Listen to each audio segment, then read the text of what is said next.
my channel. Ooh, now.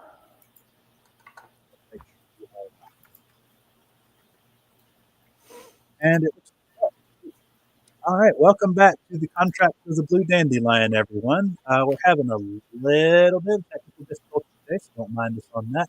We're also waiting on somebody who could be here a little bit later, but that's okay. We've got some things to recap. So last time, they went to the underquarter and discovered the man who had come back to life, who was being bossed around by the mastermind of all the odd stuff that had been going around in Westgate.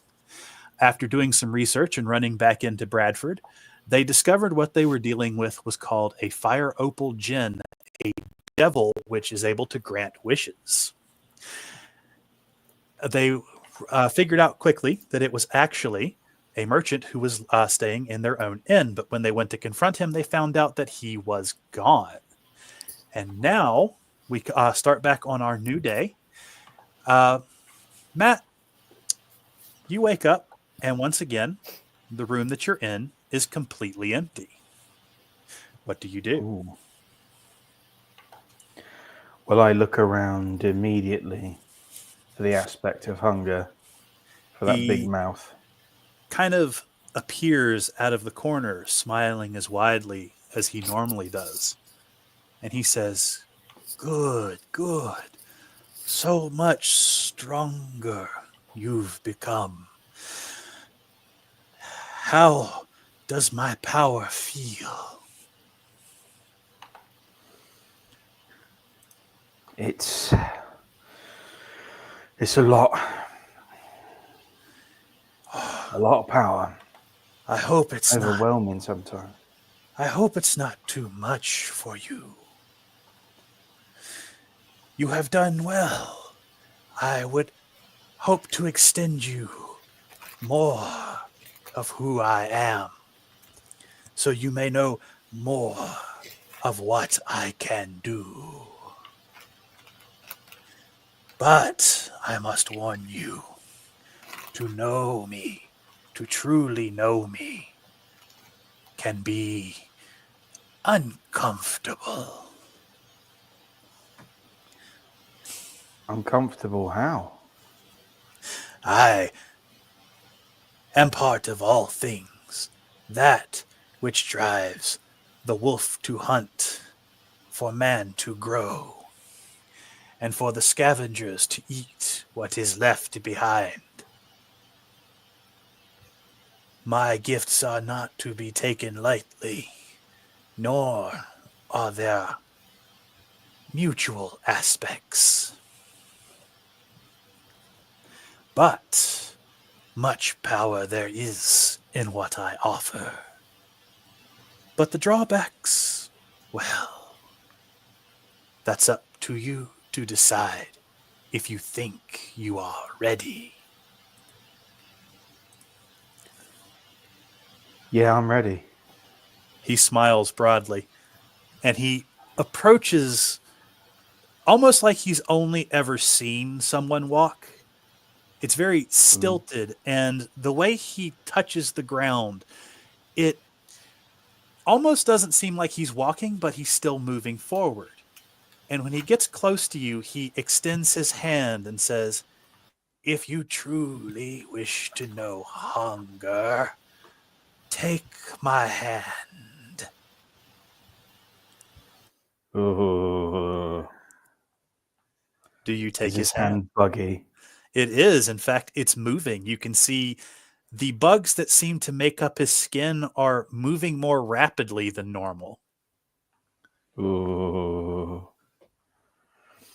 I will swallow the dream bile in my throat and take his swimming hand. He closes his fingers around your hand, and you can feel the bugs moving underneath his grip.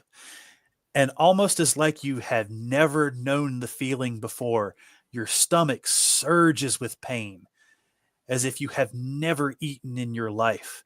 And hunger grips hard, and you try to let go. And he says, "Know me truly, know me deeply, and know my power. Make a constitution roll for me.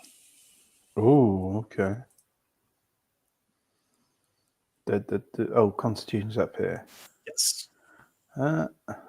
Ability. Oh, saving throw, did you say? Yes, make a saving throw. Oh.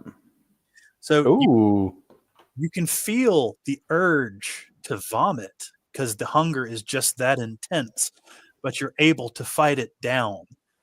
And hunger smiles and says, good, good, much power in you. And he squeezes a little tighter. Make one more constitution saving throw for me.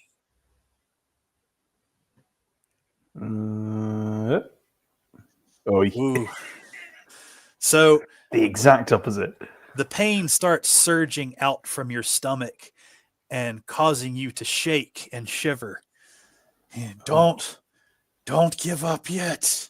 So close. And you start to see some of the bugs that make up hunger crawl from him onto you, heading for your face. Oh no. Make a willpower saving throw for me.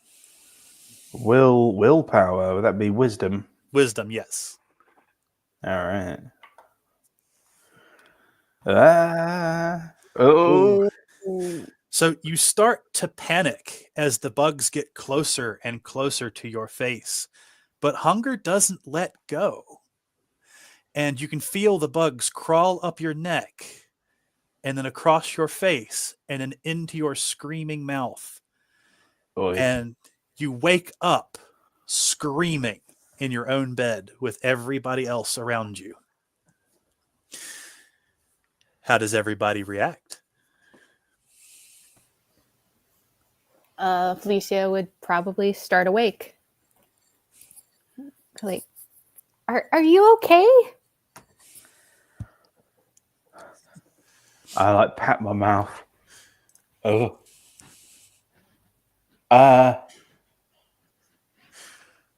Yeah, I think I'm okay. I just had a visitor. Visitor? Oh, was it like a bad dream?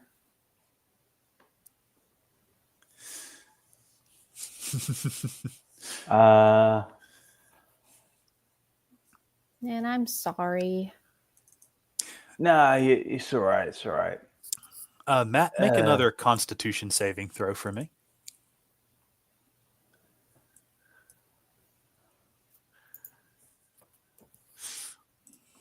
Oh, All right. okay. You get the sudden, your stomach rumbles loudly and cramps up a bit, but you resist the temptation to buckle over pain. You are now hungrier than you have ever been in your entire life. You will require 4 times the amount of food today than you normally would. But as you buckle over, you notice on the inside of your upper arm, there is now the faint outline of what looks like a tattoo of a smile. You have been given a new boon. And you are free to read that if you wish. Yes, lovely. Thank you. I'm sorry, Molly, if that made you sick. I was just thinking, oh, this is a terrible thing for Molly to have to deal with right now. I completely forgot.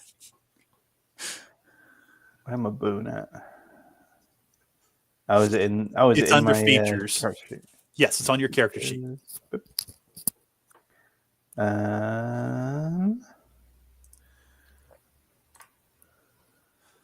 Oh, hunger's greater boon. Yes. Ooh.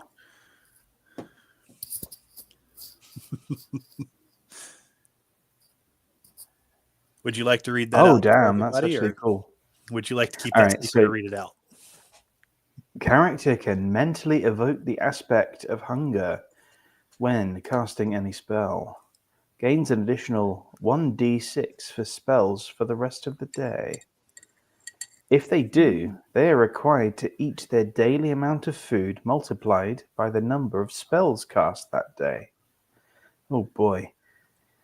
Should this amount exceed 10 times without consuming food, spells are cast with disadvantage until food is consumed. That's very cool. And that is D6 damage. That's not just D6 to hit. Right, okay. Oh, initial d6 damage. Okay. Yes. Does that extend to cantrips? Yes, it extends to any spell you Everything. can cast. Oh, Eleanor's going to need more food. But you already have to consume 4 times the normal amount today. Yeah. Also, I've forgotten how to level up in my character. Let's see here. So you go to features, and under class it will have feature. Warlock. Oh, there it is. That's it. Yep. While he's doing that, Felicia, make a what is that saving? What is that check? Make a perception check for me. Okay. Oops. So you hear little thumps in the corner of the room. And when you turn, you see Moomin is walking. Oh my gosh, she'd squeal. You squeal, but you notice he's not walking towards you. He's walking towards a cat in the corner. Oh. Oh, dear. Oh, shit. Hey, that's my cat. I'm going to eat that later.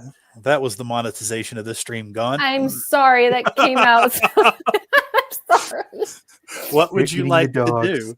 I'd like to run in front of him and go, whoa, whoa, whoa, Moomin. No, don't eat the cat. We don't eat cats. We don't eat friends. Make an acrobatics check for me. Acrobatics, one second. Oh. Oh, so you do manage to get in front of him and block him. He seems really fussy and determined to get around you. No, he's a friend. He looks up at you and goes, "Meat." No, not meat. Friend. We'll have meat later. He throws his fists to the side, goes, "Meat, meat, meat." I'm trying to calm him down best I can. Probably get him to, sit back where he was. He might not calm down until you take him for food. Oh, then I guess. What time is it? It is a little bit before dawn. Oh boy, then I can't. Make a dexterity or a strength check. Okay. I'm gonna do dexterity. Whoops. Okay. So you managed to calm him down and get him to stop fussing. All right. But he still seems to be eyeing the cat with an unnatural hunger. Oh no. Hey, maybe we should shoo the cat out of here. What do you think? Or I don't know if he was the other guys everybody here. else. Didn't know if anyone. Eleanor was there.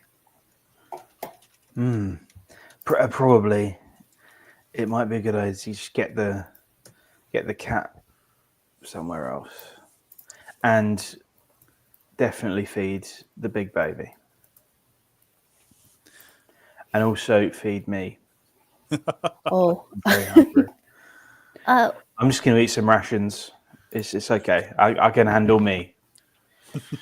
Oh, okay. You guys are also free to give Moomin some of your rations if you have them. No, mine. Do I have how Not much today. rations I got? Well, if it stops him from eating the cat, I'll give him a ration. Well, it'll stop him for now. Okay. For now. Oh, that's nice. How many rations? Sorry, I'm just reading the cantrips. Oh. Not erotica. I was just going to give him one ration.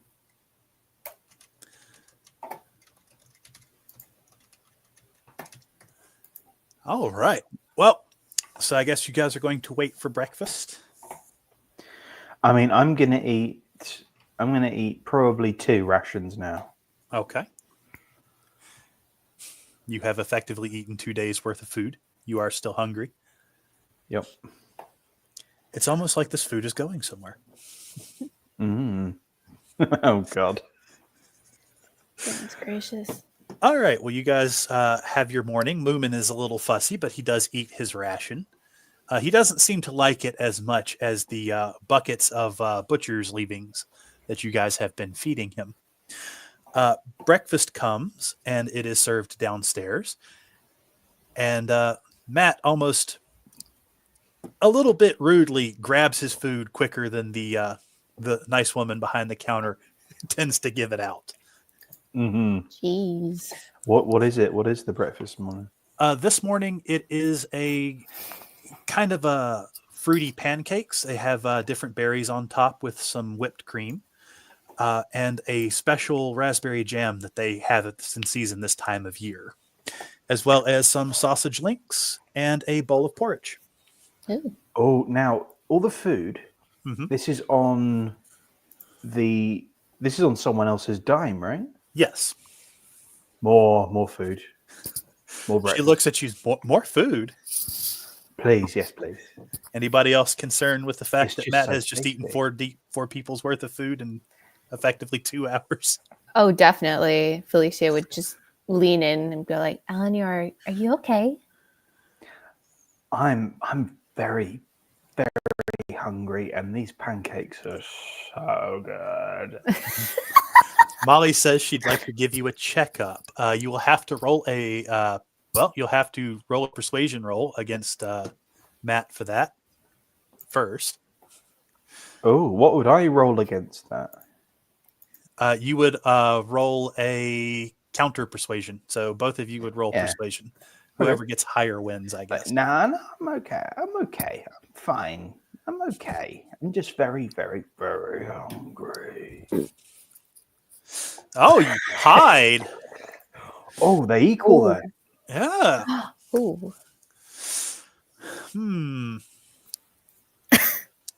So Molly says now you fight to the death. I don't think you want to do that with the boon that he just got, Molly.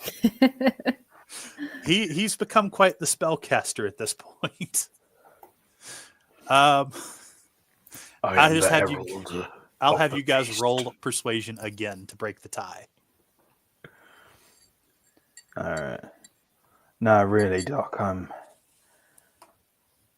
okay. I'm absolutely fine. I'm absolutely fine. Well, it looks like Matt lost that particular argument. Would you do it for a Scooby snack? Yeah, she says, would you do it for a Scooby snack? And I assume she dangles a treat in front of you. I mean, if you can, all right, look, if you can do the checkup while I'm eating breakfast, that's fine. Absolutely fine. I have no objection. All right, Molly, he's agreed to the checkup. You will have to do a medicine roll. Oh, not a natural 20, but still a 20. So nice. Matt seems unusually healthy. Actually, he might be a little bit malnourished. Whoa. He looks like he's just starting on that peak of not quite having enough food.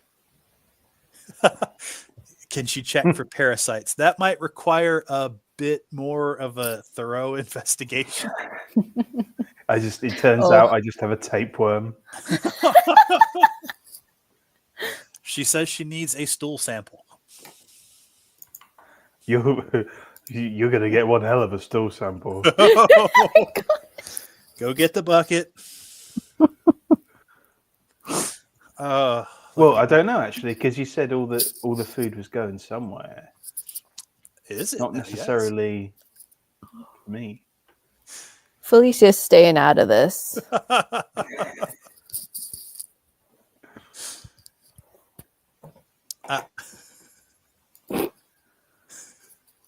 Well, that would be up to Matt, Molly, if he wants to actually give you a stool sample. but I'm assuming there's probably not one just yet. I feel like our friendship hasn't developed to that level. All right. Well, Matt, if you want more breakfast, I'm going to make you roll a persuasion roll for the for the clerk behind the counter to see if she'll Well, I give you don't more want I don't want too many questions, so I think that's all right. food. Okay. I'm still hungry, but Molly says you It's can't not- hide the it's stool not sample roaring at me. forever. Get out from me. She's going to be waiting near the chamber pot, just kind of skulking behind the bushes. What you should do is go get her a little stool in a jar, like the actual piece of furniture. Here you go. All right, we got a few more moments before Usagi gets here. Did anybody want to do any shopping? Honestly, I can't think of Yeah. anything. I can think of a lot of edible things. Oh. Well, you guys can journey to the market square before you start your day. They don't necessarily sell hazmat suits, Molly, because magic. There's not much of a point. What kind of foodstuffs were you looking for, Matt? Well, I think if this continues, I'm going to need more rations. All right. And also, I'd like something tasty. Because the Something. rations aren't necessarily tasty. Well, it is early morning, and all the bakeries are currently doing their thing. There's all sorts of things to choose from since this is a major trade city. There's cakes and pies aplenty, both of the fruit and meat varieties. There are several different cake shops, produce stands, and several places that sell various preserves and rations. What were you looking for? Oh, well, I'll do the rations first. Okay. How many rations would you like? So,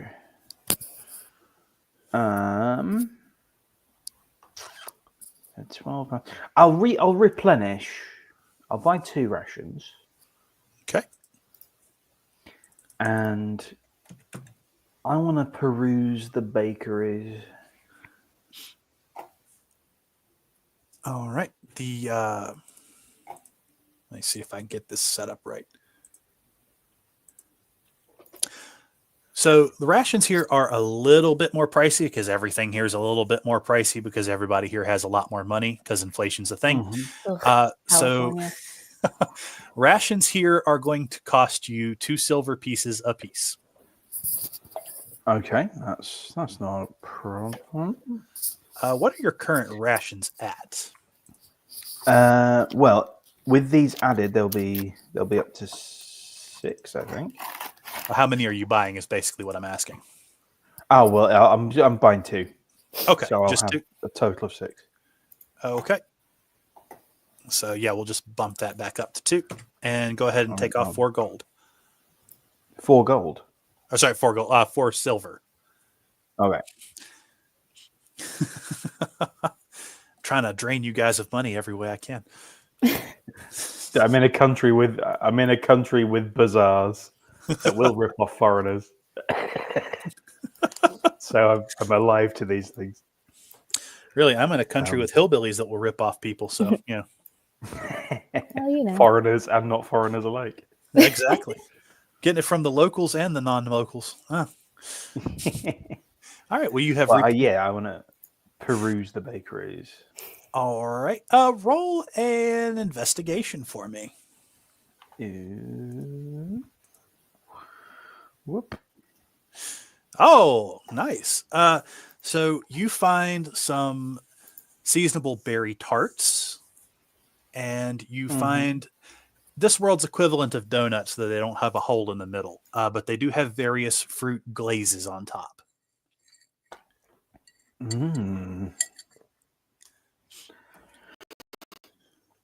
I do like a donut. I do like a fruit tart. Analysis paralysis. So the tarts are big enough for. They're usually about dessert for about 4 people. They're 5 silver pieces each. The donuts are basically a 1-person thing, and they are a silver piece a piece. Okay, so we have so 4 silver pieces for a tart, and then a silver piece each for a donut. What I'll do, I'm going to buy a tart for me. Okay. And then I'm going to buy 2 donuts for me, and a donut for Dr. Honeygold, for Felicia, and for Arnie, and for little Moomin. I say little. All right, hang on 1 second, because that's a lot of stuff. How many are you buying in total? So that should be 2 donuts for me, 3, 4. That should be 6 donuts and 1 tart.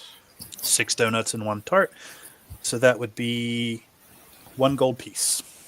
That will be a gold piece. And what kind of fruits are in the tart? Well, you have your pick. You have blueberry, basically blueberry, raspberry, or strawberry. Oh, raspberry. Raspberry. Okay. So you got a raspberry tart, and everybody got a donut except you, who got, I think you got 2 donuts. I got 2 donuts. All right. That should be enough to fulfill your requirement for the day. Does anybody have anything to say about this volume of food? Felicia might just ask him if he's okay again.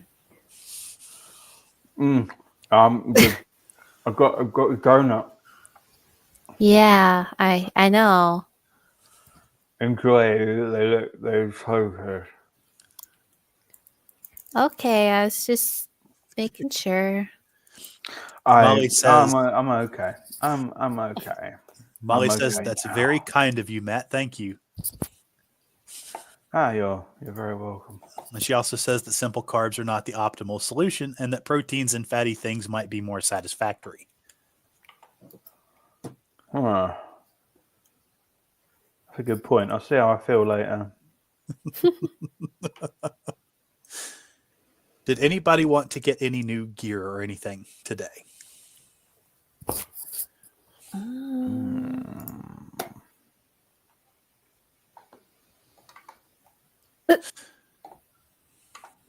Molly recommends eating a tub of butter.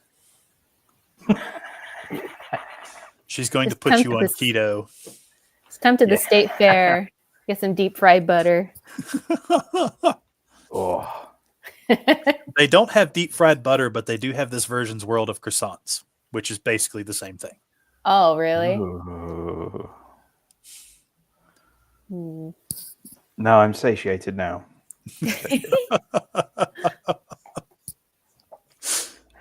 But I'll make a note of it for next time. Next time my friend visits. Deep fried butter. All right. Is there anything else you guys wanted to do? I mean, I'm trying to think.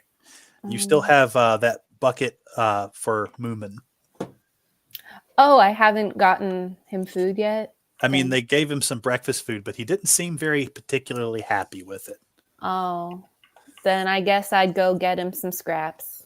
All right. Did he like the donut? He scarfed down the donut because it was cooked in animal fat.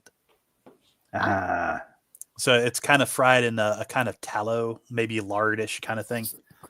Oh, that's good. I haven't had breakfast yet. I'm turning into Eleanor. So, Togepi, as you approach the butcher shop, Moomin starts to squirm. In fact, make a strength check for me. Okay. Uh-oh. Ooh. So Moomin's feeling really heavy. In fact, he feels like he's approaching probably 60 to 80 pounds at this point. Uh-oh. And he does squirm free of you. Make a dexterity check to see if you can catch him. Ooh. All right. You manage to grab his little green hand, and he's fidgeting and fighting to get over there to the butcher.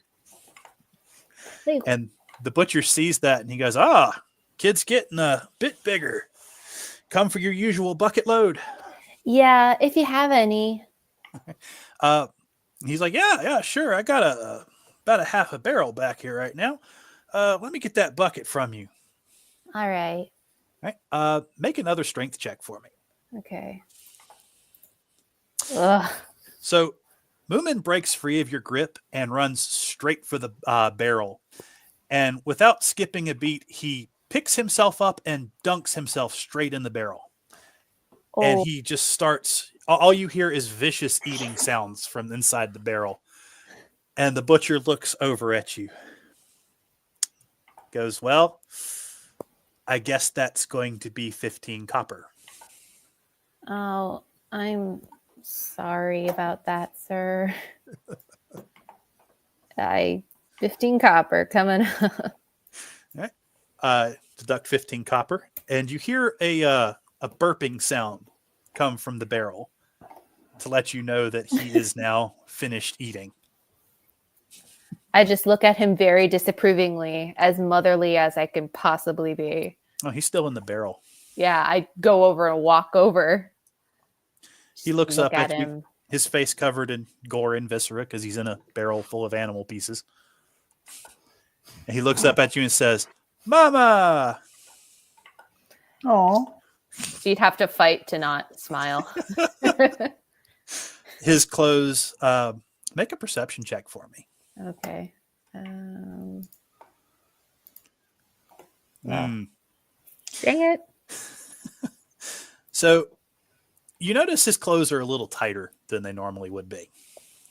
Oh, You can tell he's certainly growing. I see. I'm very proud of him. My baby boy's growing up. He burps and raises his arms for to be picked up from the barrel. Oh boy. I'll try my darndest, but I'll look at him disapprovingly still. Roll a strength check. He's gonna. No, I'm disappointed. Okay, there we go. You do manage to hoist him up. The stuff that was on Moomin is now also on you. Oh. We'll worry about that later, I guess. He giggles and he burps in your face. Moomin, you have to listen to me when mommy says things. Okay? That was not okay. He raises his hands and goes, meat! Yeah, but you had to wait for me. He kind of frowns a bit and does that pouty thing kids do. Now let's go get you cleaned up. Mm-hmm. No clean.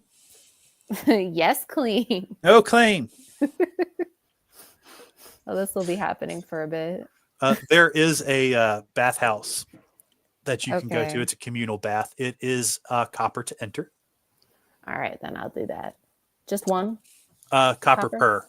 per person going in, Oh, okay. Then which you are all free to go and take care of if you wish. I might be a bit sticky. I am absolutely certain, considering you ate the equivalent of like 4,000 calories. Well, probably closer to 6. I'm definitely sticky. I'll go bath.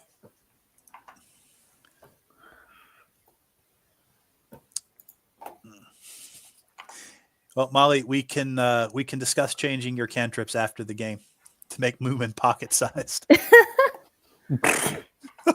for easy transport. That's going to take a bit of a feat, but you are welcome to try.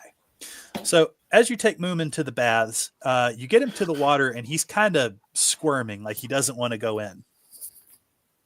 Oh, I try to make him stay. Try to wash him up best as I can. He goes, no. Make a dexterity check for me. Here, one sec. Ooh. So you do set him in the water, but he immediately jumps out and starts running around the bath. I'm gonna try and chase him as best I can. All right, make a acrobatics check for me. Okay. You could do athletics too, but acrobatics you're better at. Oh, thank you. All right, you do catch him, and he tries to turn around the other way, but you grab his chubby little wrists. We need to get you clean. No clean. You have to be clean to walk No clean. around. Yes, clean. So you do manage to catch him and take him into the water and very reluctantly clean him. He's a lot stronger than you would think he would be. Oh no. As in, it literally takes you some effort to clean him. Oh gosh. All right. As you are leaving, you notice as you're putting his clothes back on him, and I'm just going to assume that our paladin did his prestidigitation to clean them since he's not here. Yeah. You notice there's a big rip down the back. Oh. Apparently, he has been growing a lot faster than you thought. Oh boy. Then I might want to take a trip to a tailor or a clothing store. All right. Make an investigation roll for me. All right. Oh. All right. So you find a tailor shop called Dwarves Big and Broad that looks like they might have clothes that could accommodate him. All right. And when you walk in, a female dwarf looks up at you and goes, "Hi, what can I do for you?" Hi. I'm looking for some clothes for my boy here. He's getting a little big. She looks over the counter and is like, "That's your boy." Yep, it's a long story. I see. Let me get out my measuring tip. She goes and gets a ribbon, and she starts approaching Moomin, who starts fussing and fidgeting. Make a sleight of hand check, or a dexterity check, actually.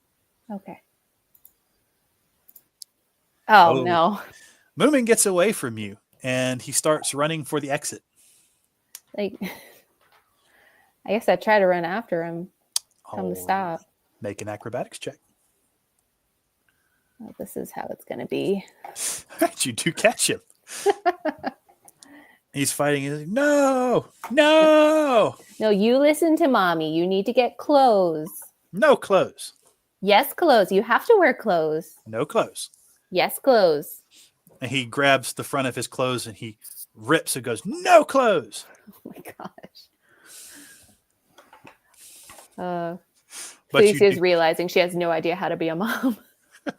Like, I don't know what I'm doing. It sounds like you might need some help on raising a troll. Who would have thought raising something that ends up being a 12-foot murder machine might be difficult? Who would have thunk? But he's our 12-foot murder machine. Molly says to tell the tailor to make give the clothes room for him to grow into. Yeah. That's a good idea. Thank you. So Make you him dress stretchy.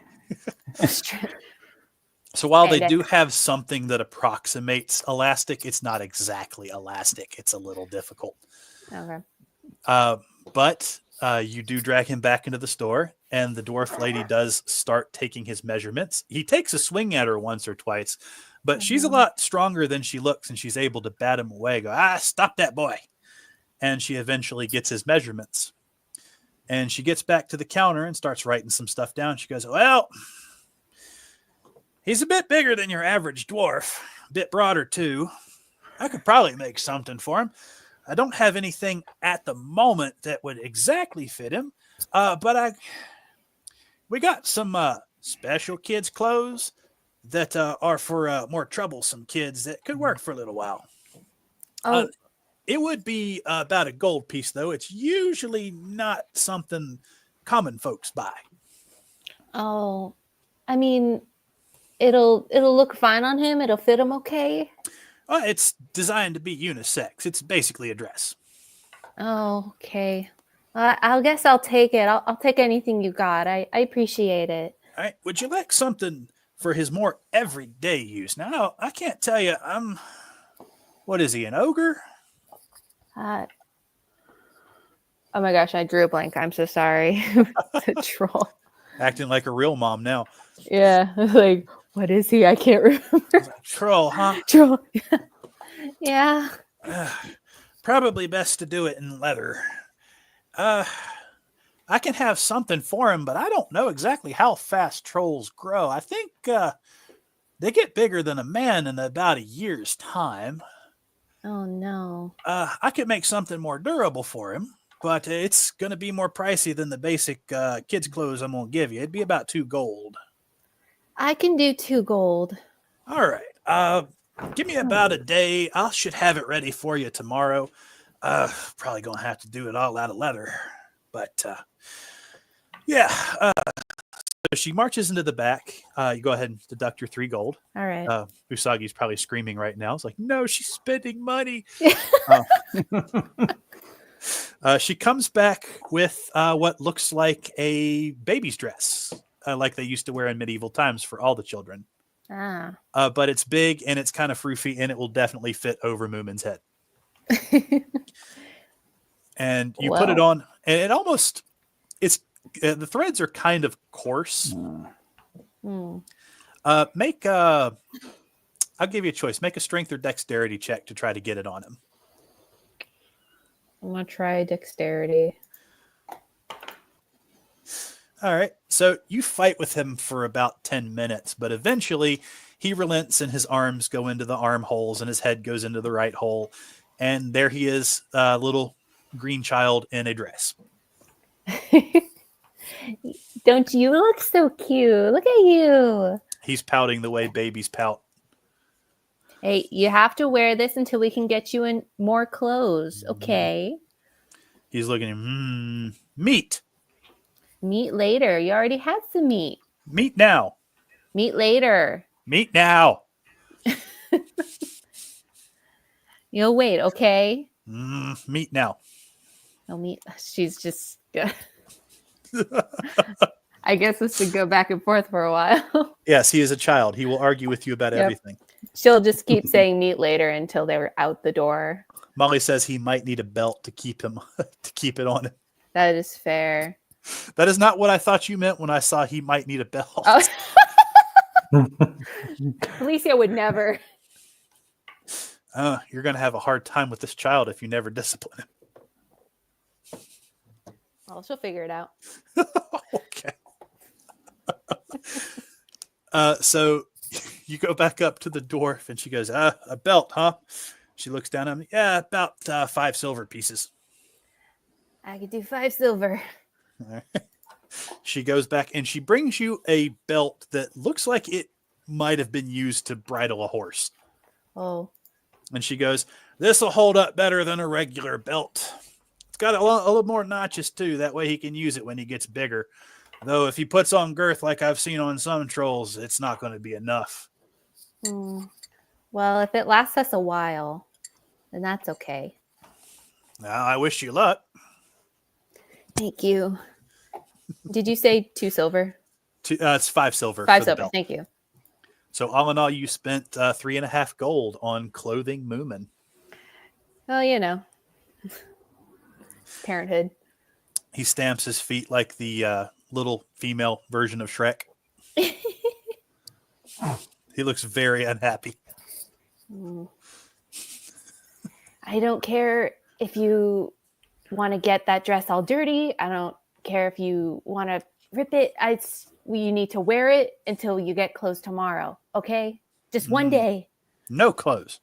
Yes, clothes. You have to wear clothes. No clothes.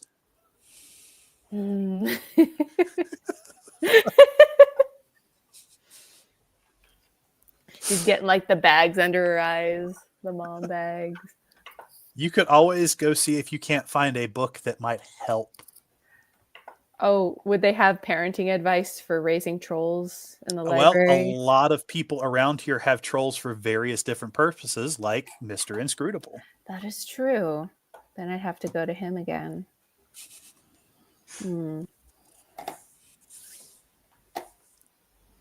Maybe, yeah. I'll consider it. You guys can discuss what you want to do. What do you want to do, Matt and Molly?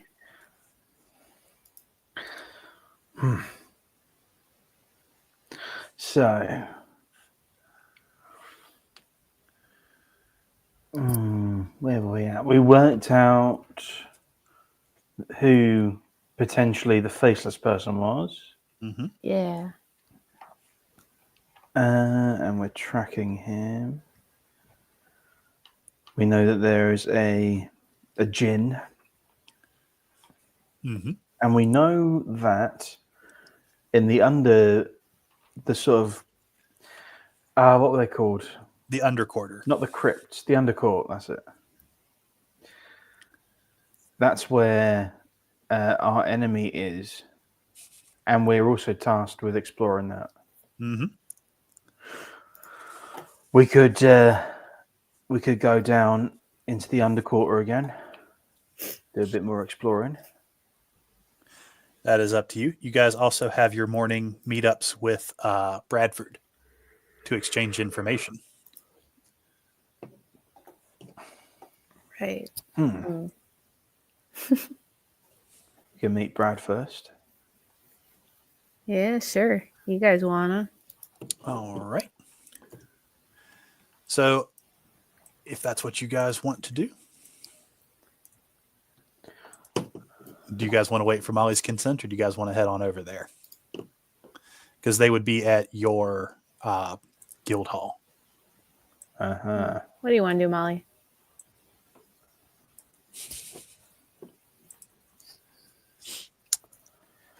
She said to give him the carrot and stick. She says, "I'll meet with Bradford." Let's do it. Right. All right. I have unpaused you, so you guys can head on over. It will be to the right of the map. I think I'm just going to stop saying east and west. Ooh. Usagi's here. Okay. Oh, is she now? Ask him for a link. All right. It should be in the Discord, but I will send another one. I did move. Might just be a bit further up. Hey. There we go. And I'm going to let you guys handle your stuff while you go over there while I send her a link.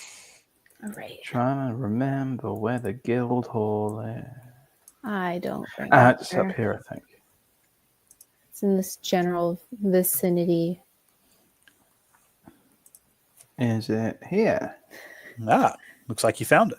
Yay! All right, let me throw Usagi onto the live stream. Molly, what you doing up there? Oh, start. We're over here. Off to the right. Okay. Audrey. And now she's here. Thank you. Hello. Hello. And drag you over there. I'll get you a spoon now. So No. That's Fork is fine. better. Yes. Spoons are worthless when it comes to this. Oh. There are all sorts of people on the other end. Cool. Okay, I'm going to try to turn this up because I can't hear anything. We can hear you. Okay, There we thank you. Hey, everybody. So I'm going to probably have to mute the mic partly because I'm sure you're hearing a lot of background noise. Oh, just a bit. Not that bad. So sorry I'm late. Very good. Hospital sprang a bunch of information on me at the last second, which was not which was not helpful. Oh boy. Yeah. But you made it. I did make it, yes. Yay. Yep. All right. Well, you guys were on your way to visit Bradford. All right. So Matt's already in there. I will pull our paladin in here. They put an anesthesia in the nerve of my entire arm. So yeah, I literally only have one hand right now. That's okay. Oh, boy. Yeah. I will put you over here. And as you enter, Bradford greets your group and says, "Hail!" And he looks down at Moomin, who is now walking into the room in his dress. It's like, "Oh, isn't she just the prettiest little princess?" Not exactly. Little Prince. Little Prince. Well, the dress threw me, and he looks like his facade of being polite is cracked just a little bit. Anyway, It's a Labor Day. do you have any news of? Did you find out anything? We may have found out. Well, we probably have found out who the faceless corpse was. You And guys, he was also- there with you when you found that out. Yeah, okay, so you know that. I don't know if we have any updates there. You guys, after you left him, you went and talked with the head of the Merchants Guild. Ah. Oh, I'm drawing a blank. What did we talk about? Just grab it. If I can find it. What's that? Pepper. That's all I'm trying to find right now. Hmm. Yeah, they're good for inflammation. I'm so sorry. I'm drawing a blank. That's okay. You guys were trying to find the fire opal. Oh, Yeah. that thing. Yeah, it's natural remedy So I think. for inflammation. Oh. I'll give this out so that. Did we find out who it was sold to? Thank you. Usagi, if you would be so kind as to mute yourself. Yes, sorry. Let me try to do that. I appreciate it. Thank you. I want to have you guys roll intelligence to see if you remember. Gosh dang. I'm sorry. You guys are free to take notes during these sessions, but Yeah. There we are. All right. I will remember. that is Hopefully. Usagi. Oh, you do remember. And okay, Hey. so Matt and Usagi, you both remember that the only fire opal that the head of the Merchants Guild remembers anybody having that matches the description was the current heir to being Lord, whose parents died, and they're holding the funeral in now 6 days. Of course, yeah.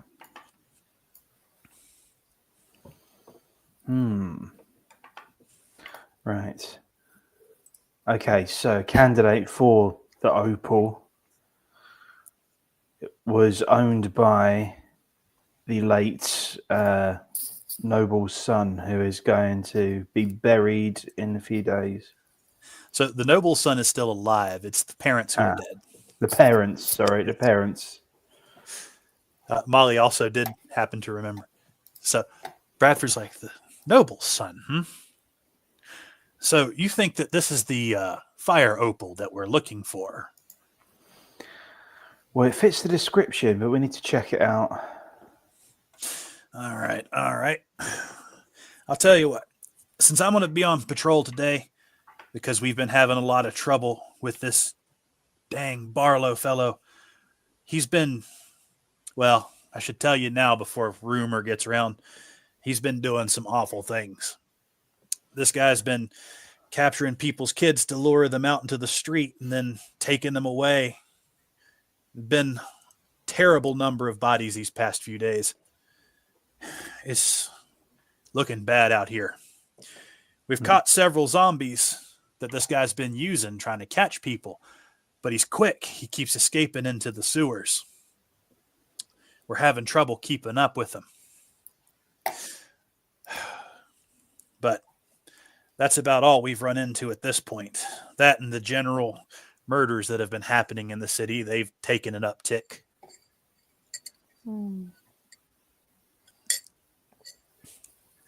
Does anybody want to ask any questions? I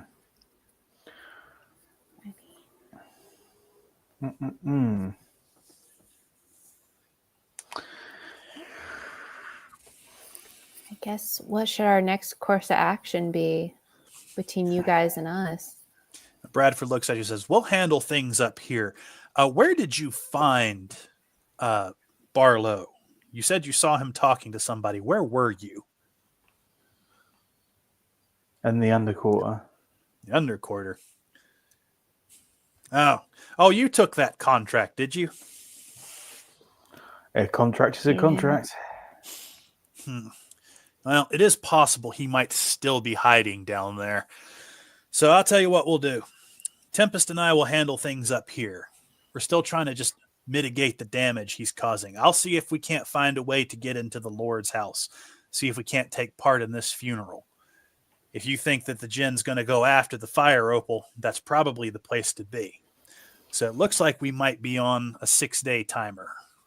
So we need to get whatever we can get done in 6 days. Because if he's going to strike, he's going to strike there. Right. Right. We might need to check out the noble son as well. So it's going to be real hard. Bradford's looking at you. It's going to be hard to try to get access to him, especially with all the weird stuff going on. It's going to take me a couple days, but I think I can get in touch with the right people and get us in with his crowd. But for right now, you leave that to me. Okay. Molly asks if you've produced a stool sample yet, Matt. I don't think I have yet. Before anybody asks, no, I'm not going to keep track of the player's bowel movements. Okay, good to know. You don't. She says you don't think. So there's You a can chance. track your own arrows. You can track your own poop. As if on cue, Moomin produces a stool sample. Oh, Everybody Do I make try a and pass constitution. off a troll poop? Everybody This is make a awesome. Constitution saving throw.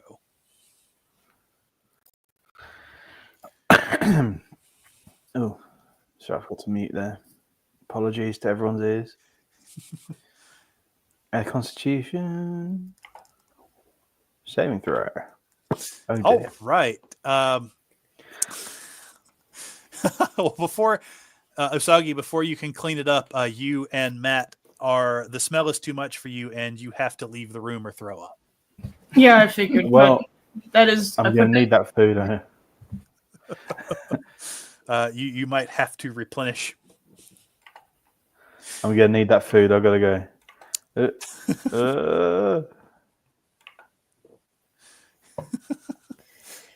I'm assuming that Usagi wants to follow.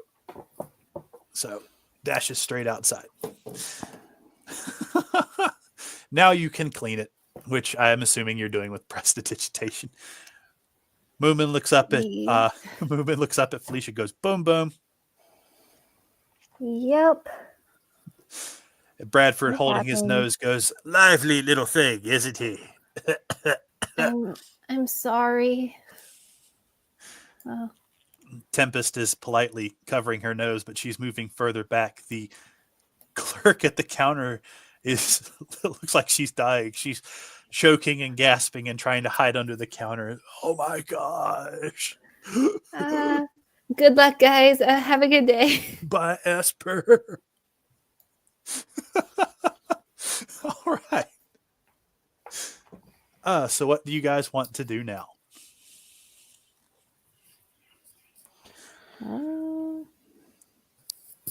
It might be time to go down into the underquarter. Back to the underquarter. All right. Go ahead and make a Constitution throw for me, Matt. Just a second one. I'm just going to test to see if you actually threw up. Oh, where am I? Oh, there we are. Yeah. Did it? And did I throw up? No whammies. I need that food.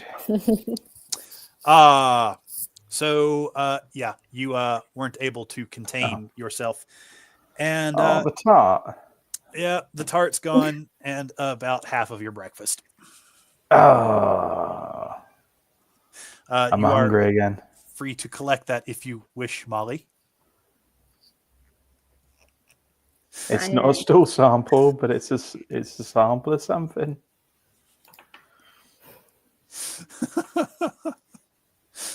Anyway, so you guys journey for about an hour and you reach Mr. Inscrutable's shop.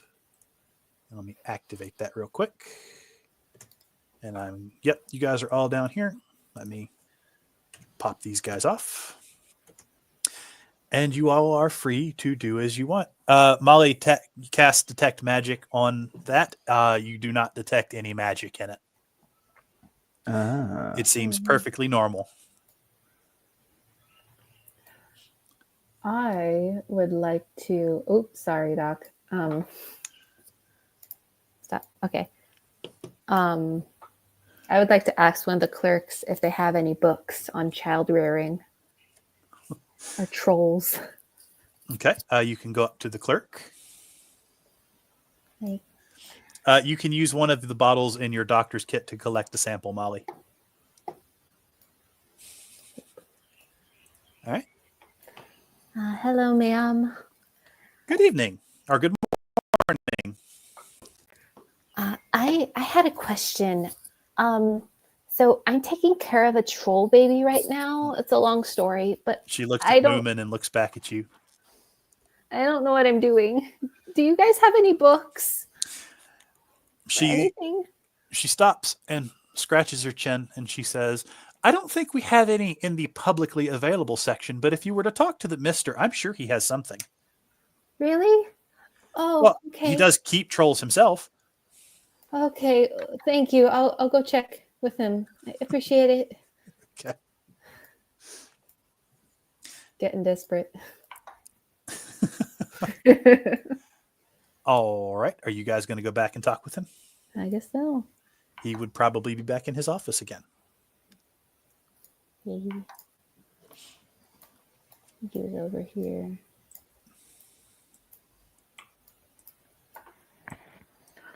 And I don't think I've changed anything since the last time. Was it this room? You can ask the clerk. Everybody's just going 100 different ways. Okay. Excuse me, ma'am. Where is the Mr. thing? We'd like to meet with him. He would be back in his office. It would be through the door to your farthest left, and then down the hall, second door on the right. All right, thank you.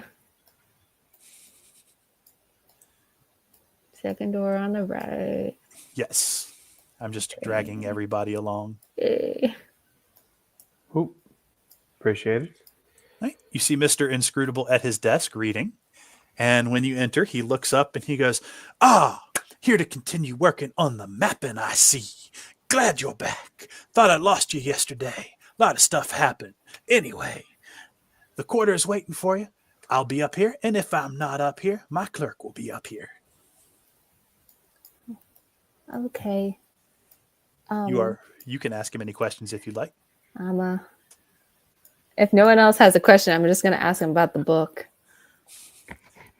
Go ahead. Excuse me, sir. I'm taking care of a troll right now. Yes, that cute little baby that you brought in here the other day. Yeah.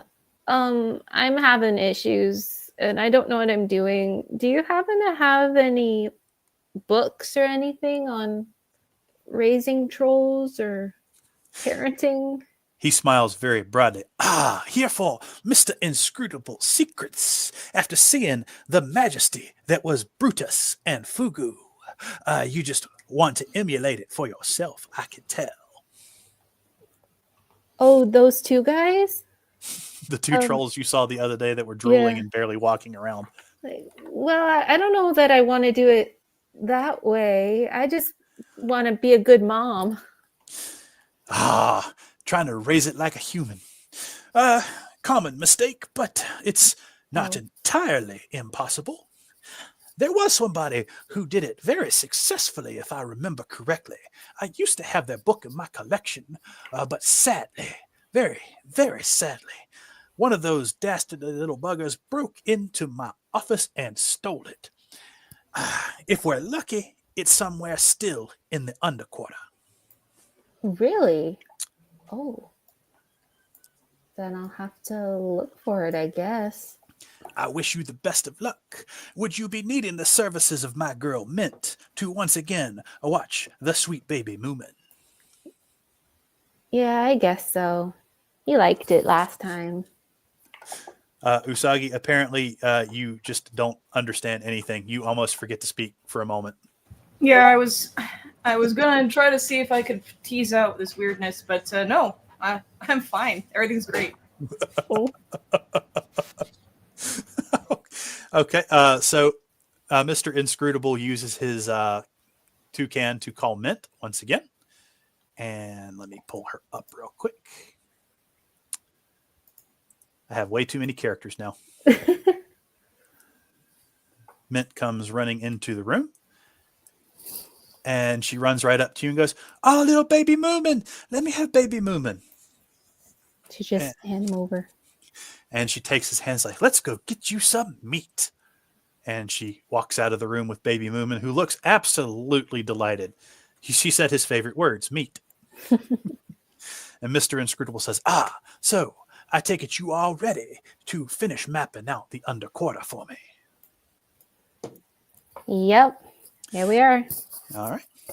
Then I take it you all proceed down. And let me pop that up real quick. I'm probably going to have to move you guys back to the beginning. Oh, that's good.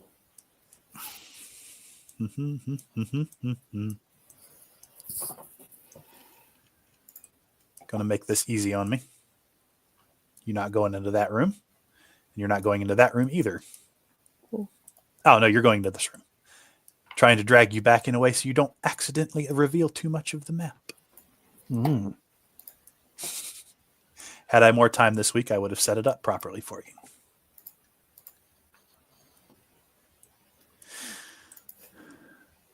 All right. You all once again find yourself in the underquarter. It is dark except for the two statues that are lit up in front of you. How would you like to proceed?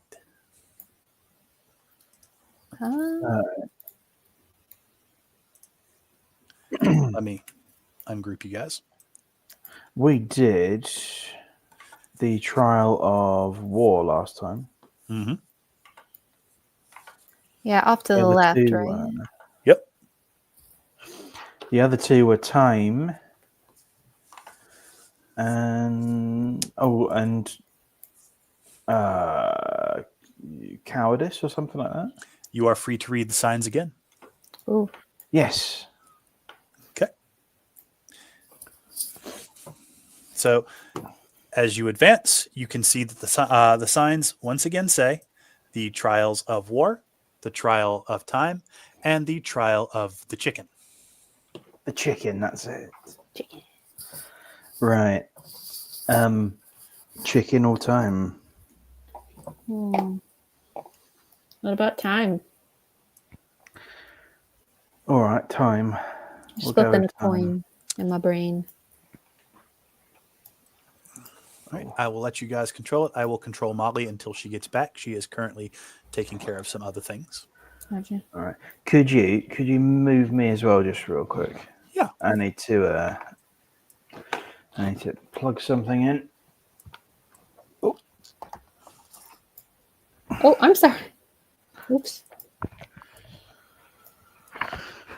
And I guess Usagi is having some trouble herself. There she goes. So, as you enter the room, you notice it's a large round room. And to what seem like four sides of the room, there are statues of what look like some kind of dragon humanoid hybrid. And in the center of the room is a pedestal with a large glowing jewel in the center. And there is a sign on the pedestal. But you're not quite close enough to read it. I guess I'd approach, try and read it. All right. As you get closer, you see. I will join as well. Okay. I can move me now. Okay. As you approach, you see it says, "Press me." Now, it says that. Yep. But do Right. we? Yeah. I mean, right now might be a problem. So I cast Bless also, by the way. Everybody has a +1, so just so you know, in case you want to do a roll of anything. Oh, grassy. Okay, yeah, I'm not going to move into the darkness because the torch. It's a shame Oh, nobody yeah. brought any torches. Oh, we got one We've with got legs. a torchman. I am the Human Right. Torch, as we know. So as you walk around the room, you do notice several other places that look like they might have had doors, but there's no door there. It's just a solid slab of stone, except for the one that you came in through. Is there anything else of note in the room that we could interact with? Roll an insight check or roll an investigation check. Okay. Molly says this looks like a trap. Yeah. It does a bit, doesn't it? Let everybody who wants to roll. I'd like to investigate the room. Oh, Felicia, All right. everyone is already investigating the room. So, Right. Usagi and Dr. Honeydew, you both notice that there is a faint ridge across the top of the room, almost like a shelf. But aside from that, you don't see anything else. If we're worried about getting trapped, should someone like stand outside? Or there's Seems nothing like else we can do. It seems like a good idea. Okay. Who wants to But- leave? So Usagi casts Divine Sense. The presence of strong evil registers on your senses. So basically, you're trying to see if there's any evil or divinity around. So as you cast it, you don't notice anything out of the ordinary. In fact, you don't even notice anything beyond the ordinary. It seems like a completely normal room. Okay, anyone who wants to leave, leave. I want to push the button. If it is a trap, is it a good idea for anyone to leave? That's true. That is for you guys to discuss. Because we've got a better chance of solving the trap if we're all in it than if some of us are in it. True. Is it cool if we push the button, guys? Which one of us would be best at trap solving? I can do bardic inspiration. Trap solving. Yes. Depends on what we roll for trap solving. Well, it's whichever one of us generally has the highest int, I think. Because it'd be investigation or insight, wouldn't it? Jack, I'm not sure why YouTube didn't let you know about this, but good evening to you. Oh, hello. Hello, Jack. All right, here's the idea. Let's press the button, and then all get killed by the trap. Sounds like a It doesn't have to plan. go exactly that way. I hope it doesn't go exactly that way. I mean, yeah. Usagi looks like she's about 1 foot out the door. I am at the door. That's what it is. Just in case. We need to be spread out, otherwise we could all die at the same time. All right. Molly, that's really Okay. good. So let me know if you're going to press the button. I'm going to position myself accordingly. Also, now the conversation is going to be who presses the button. All of this together. I'll push the button. I go to there. It's big and it's blue and it's shiny. In fact, it's actually the only source of light in the room aside from the Case paladin. in point. I'll draw my short sword, just in case. Okay, I'm pushing the button. All right. As soon as you push the button, all the doors to the room close and seal. And Okay. blue flames erupt on the shelf across the top of the room and extend from the top of the room clockwise all the way around the room until it reaches back to where it started. And then, just as it started, it starts to recede, but much, much slower.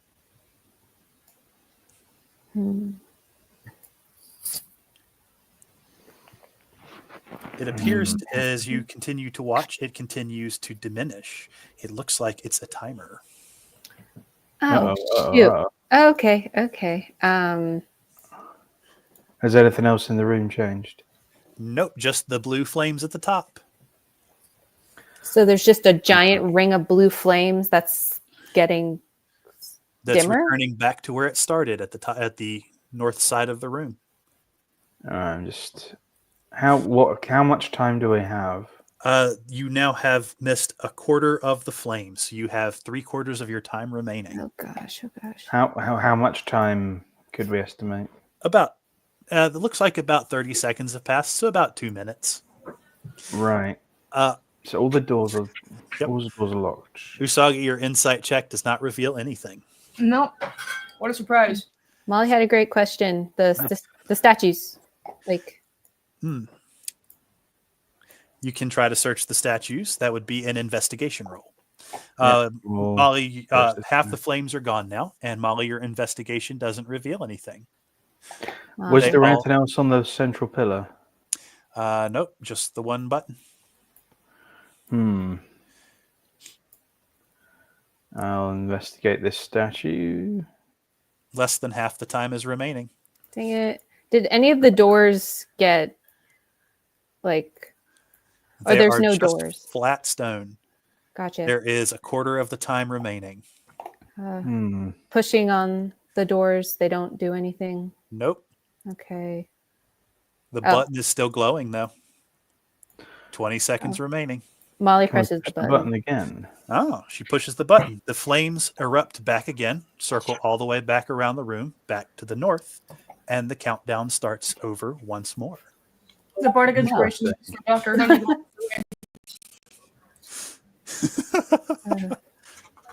I don't understand. So she should have a bonus to any of her rolls. Okay. Yep. I have been counting the bonuses. Yeah, well, I'm just saying I cast Bardic Inspiration, but that was for Dr. Honeygold. So we pressed the button twice. Yep. I don't think we can indefinitely press it. 3/4 of the time remain.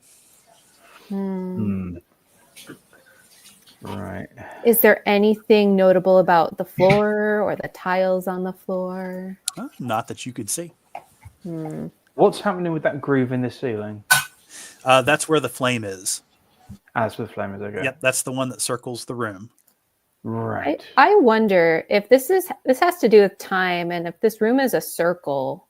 I mean, clocks are circular. Half the time remains. It is. Do we want to know what happens when the timer runs out? I mean, that's what I vote, unless Molly pressed it. I don't vote for that just yet. I think we should keep looking for solutions before we decide to gamble on that. Molly says, press the button. Molly presses the button. There seems to not really be any solutions there. The timer starts over again. We've only been in here for like a minute. We've been in here for, we've investigated almost everything we can investigate. Everything. Looked at the floor and the statues and the walls and the button a few times. Is there anything cool about the ceiling, like notable? Roll investigation. All right. Is the pillar reach up to the ceiling? No, it's just a platform. All right. 3/4 of the time remain. Molly investigates the button. Roll an investigation roll. You don't notice anything strange about the button. No. Here are my thoughts. The timer is meant to make us panic. All right, The more we press it, the more of the statues will animate. You don't notice anything either, Usagi. Half the time has passed.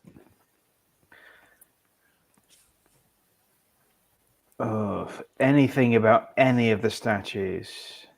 Well, roll another investigation roll. Can I try moving the statue or just poking it or something? That would be a strength check. Matt, you notice absolutely nothing beyond the fact that it is a regular statue. You put Usagi, you push the statue, it does nothing. 1/4 of the time remains. Do they rotate by chance? They just appear to be sitting on the ground. Okay. Well, okay, so it doesn't move at all. It's not like you 15 could seconds. rotate it. Hmm. 10 seconds. Right. Molly says she presses the Okay. button again. The flames erupt back around the room, and the timer starts over. I think we should let the timer run out and see what happens. I'm Great. still not quite sure. Okay. Anything we can do, like pull up? I'm sorry, Usagi, you're breaking up. Sorry, I know it's loud here. Is there any thing we can do? Like, are the statues embedded in the floor, or are they just sitting on the floor? They are just sitting on the floor. So in theory, they could be shoved. I don't know if that's a good idea or not, but theoretically, that could be done. 3/4 of the time remain. Try moving Are one. there? That would take a strength check. I'll assist Arnie in moving one. All right. You are able to move the statue. Anything under it? Nope. Are there anything? Is there anything on the walls? No pictures or words. Roll investigation. Okay. Half the time remains. You don't notice anything outside of some decorative scroll. But is it? Decorative. Like just patterns. It's just pattern. Okay. Not notable. Okay. Less Nothing here in any funky language. Nope.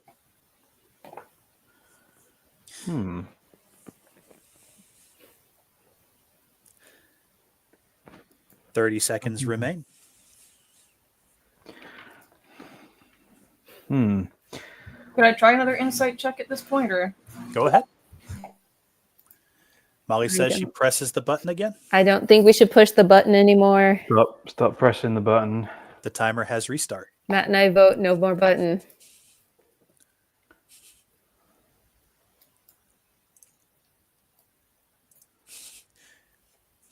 Okay. Your insight does not reveal anything else about the podium other than it has the shiny button. How threatening do these statues look? They look like dragon-human hybrids. Usagi, do you vote no more button press or not? Because Molly wants to know. 1 minute, 30 seconds remain. Is it like a bop it? You can twist it.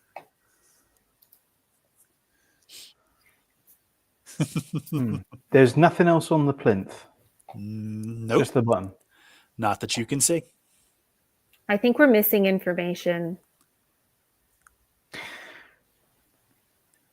If this is a puzzle, we're missing information. You'd think so, but 1 minute we've remains. investigated everything. Mm-hmm. We've been fairly thorough, and there's nothing else to investigate. There might be information outside of the room. There may have been. But we can't get out of the room now. Well, if the timer runs out, maybe the door will open. Possibly. The only thing left to do is wait for the timer to run out. 30 seconds remain. Are the statues armed? No, they appear to only have claws. Oh, Usagi got kicked out. Oh, Are they big claws? 15 seconds remain. All right. Let's see what happens. I've added you back, Usagi. 9. All right, thank you. Okay. I was trying to ask earlier. So is there anything underneath the statue? I mean, if they're just standing there. Nope. And the timer has run out. Let me close my timer. The flames go out. You hear a rustling sound, and the door across from you opens up. Across. Yes, across from the one you entered from. Oh. I see. Worth a look.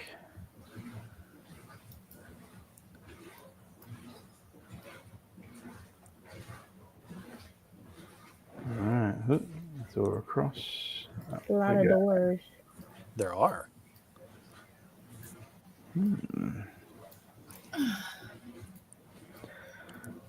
Are they locked or unlocked? They are. Well, try one and see. Oh. All right. I'm going to Open a door. Right? It does appear to be unlocked. Torch, if you wouldn't mind. Lend me your light. Another door. Oh, okay. So this looks like an antechamber. Well, you are kind of in sewers, but yes. Ah. So the passageways Right. are just big enough for one person to pass through at a time. Oh. Jack says he casts There's Voice of enough. the Emperor.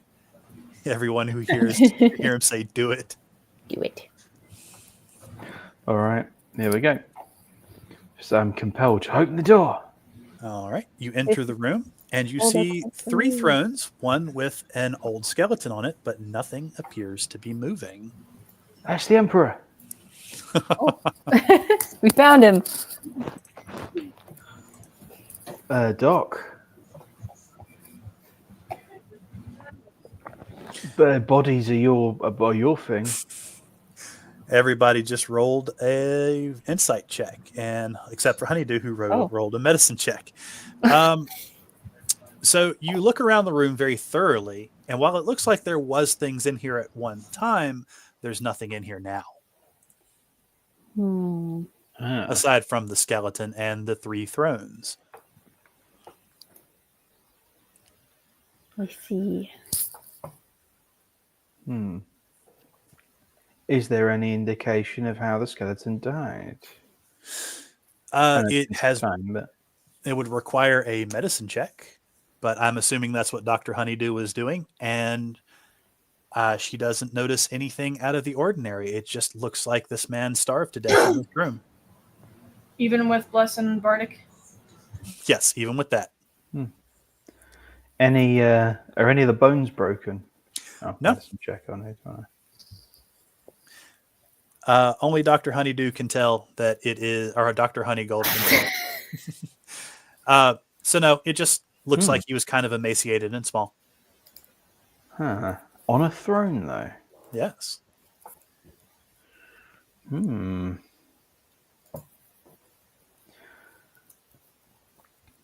Time, starved to death.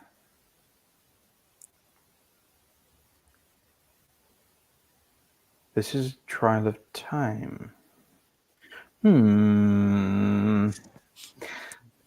There does not appear to be anything out of the ordinary in this room, aside from the skeleton and the 3 thrones. Right. Let's put a pin in the skeleton and head. Not literally. Jack says, "I'll have you know I didn't starve. It was the fat at the time." It was cool. Let's see, what did Molly say?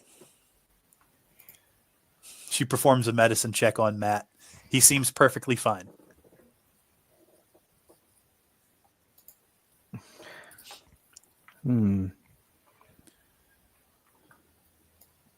All right, next door. Blip. Antechamber. Blip. All right. Torch.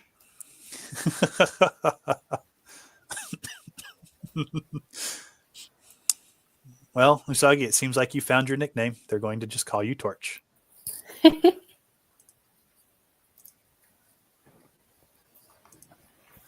We're going to move you in here. So you enter a room, and as your paladin enters, you notice the room looks like it's partially collapsed. Ah. What do we see further in? There doesn't appear to be too much, but you can try to roll investigation.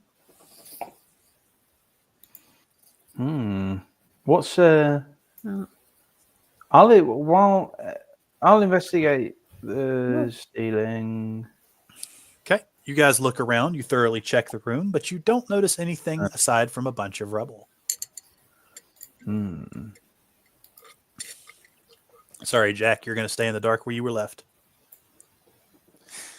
Yep, nobody notices anything but a bunch of rubble. Nothing on the walls or the ceiling. It's just a broken room. Nope, just a broken room. All right. Well, we've got another door. Torch. Since I rolled a natural 20 on history, was it useful for anything? You don't notice anything. You know that there are often rooms that deteriorate over time and will often collapse.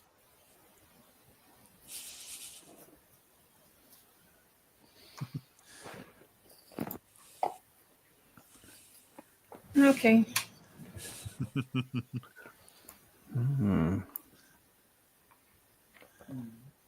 So do you guys progress into the next room, or you want to stay here? I say we keep going. I'm waiting for our light.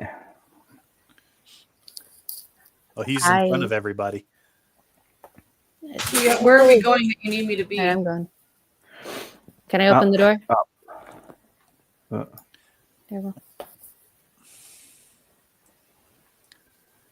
All right. You enter a long hallway. Ooh, Oh, there's a door here. there's so much. Just missed it. A couple doors. Oh. I missed that one, yeah. Do you want to do the first one first? Well, I feel like systematically going through them is a good idea. I think so, yeah. I'm sorry, Matt. It seems like you cut out there for a moment. Oh. This door, however, is locked. Oh, no. At least I think it is. I might just not be able to open it. Oh, yeah, I've lost connection to the server. Oh, me too. If the door suddenly opens... Oh, there it is. Ah, there we go. Oh, no. I'm back. Oh. I think I might have been lost for a moment. My screen's blank. All right. Give it a moment for it to load back in. Sometimes it does that. Oh, Our internet's a little bit jumpy ever since the students went home. Let me know when you guys are back in. All right, I'm back. Jack's back there playing harmonica on his throne. You can't do that, Jack. You don't have any lips. Skeletons can't play the harmonica. All right, Molly's back.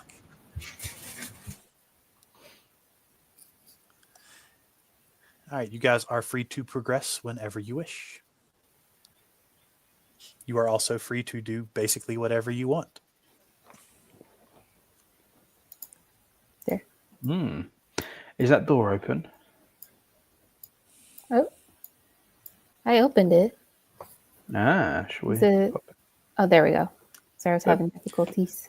For some reason, Molly ended up somewhere she's not supposed to be. Oh, no. Hey. She no-clipped out of reality. She ended up in the walls for some reason. So you enter the room, and all you notice is an old broken pallet in the corner. Arnolfo, you're not even sure if it's a pallet. It sure is wood, though. Maybe. Yeah. That's all. You're absolutely convinced that it is brown. We agree on that, yes. Honeygold got a natural 20. So if you look closely at the wood, you'll notice that at one time it might have been scrolled on, but as you bend down to touch it, it just kind of falls apart from dry rot. Ooh. Oh, I'm sorry. There we go. Is there anything else in the room other than the pallet? Well, Molly, you did notice something shimmer in the hallway, oddly, since you got a natural 20. Ooh. But you can't quite tell where it came from.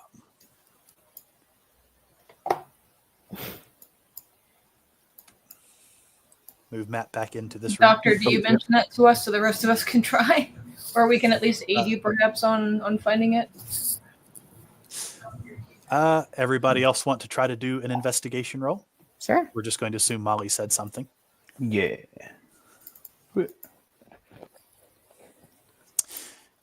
All right. So on the side opposite the doors, Matt and Felicia both notice that there's a shimmer on the far side of the hallway. Ooh. Almost like the bricks there might not be entirely solid. What happens if we poke them? And Molly approached the wall and simply walked through. Whoa. And let everybody else catch up. Oh. Walk through here. You can't Oh. walk directly through those walls. So you walk there. into a room and you see several things scrawled on the floor.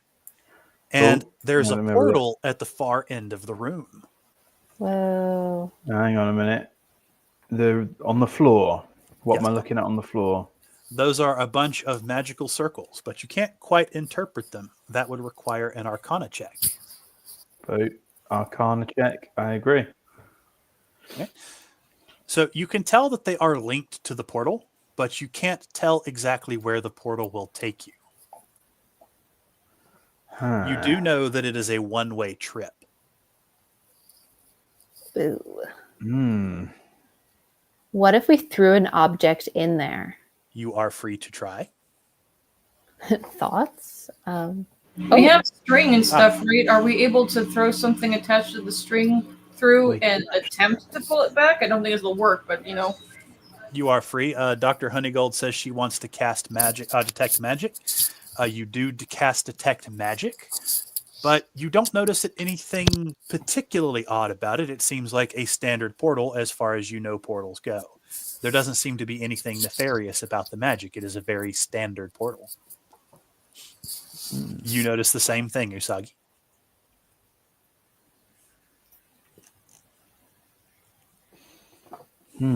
If we try to pull something, does that help me though to make sense of the symbols on the floor or anything?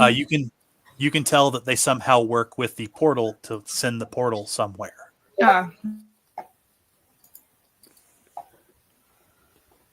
Molly, your detect magic will not tell you where it will go. What if we threw an object in there and then just keep an eye out for it in the rest of the catacombs? Because maybe it'll show up in the catacombs. You are free to try. I would like to throw the pot. Oh. I thought you were going to use it. Oh, wait. You already Molly's going to throw the jar of puke into the portal. Okay. Yeah, it makes sense. There's more where that came from. All right. Go for it. The jar of puke disappears into the portal with the sound of something entering water, and then nothing happens. Oh, not the jar, just the puke. She said. Okay. So the puke Gotta keep that disappears jar. into the portal, not the jar, leaving you with a very soiled jar. Wonderful. Do we want to keep looking? Yes, Jack, I hear you trying to play the harmonica. It sounds like metal grating on old dusty teeth. I mean, we can certainly see if that showed up somewhere where we have access to. We could. It sounded like something entering water. Yes. I wouldn't go in there then. Yeah, let's check around and see if the exit to the portal is down here somewhere. I'm going in this door. Oh, it's a party in here. So you enter the room and you notice an intricate pattern has been drawn on the floor with what looks like blood. Oh, lovely. Is it a symbol, a word, or something? Dr. Honeygold, you know that this is a magical mark of some kind, but not one that you recognize. In fact, it's not anything that looks like any form of magic you know here. Interesting. Did anyone bring a stick for poking stuff with? So Dr. Honeygold casts Detect Magic. This room actually feels rather depleted of magic, almost as if what this circle had been intended for has already completed.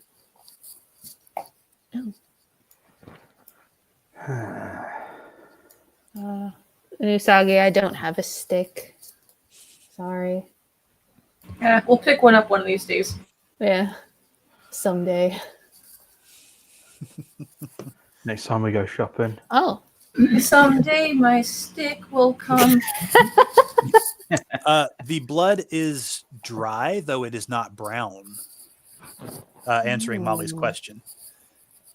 So then you're right. It is recent. In fact, you're not even quite certain it's blood. Oh, It is certainly Does the it smell like color blood? of blood, but it is dry and it is not brown.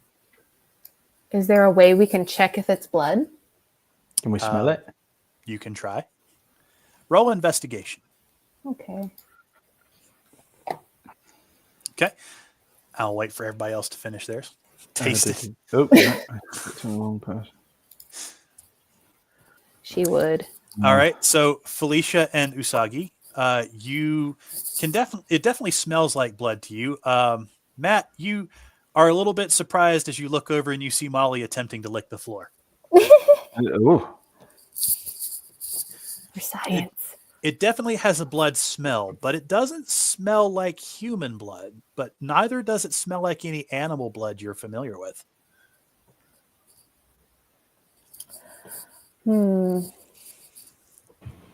We've tasted troll. Does it taste like troll blood?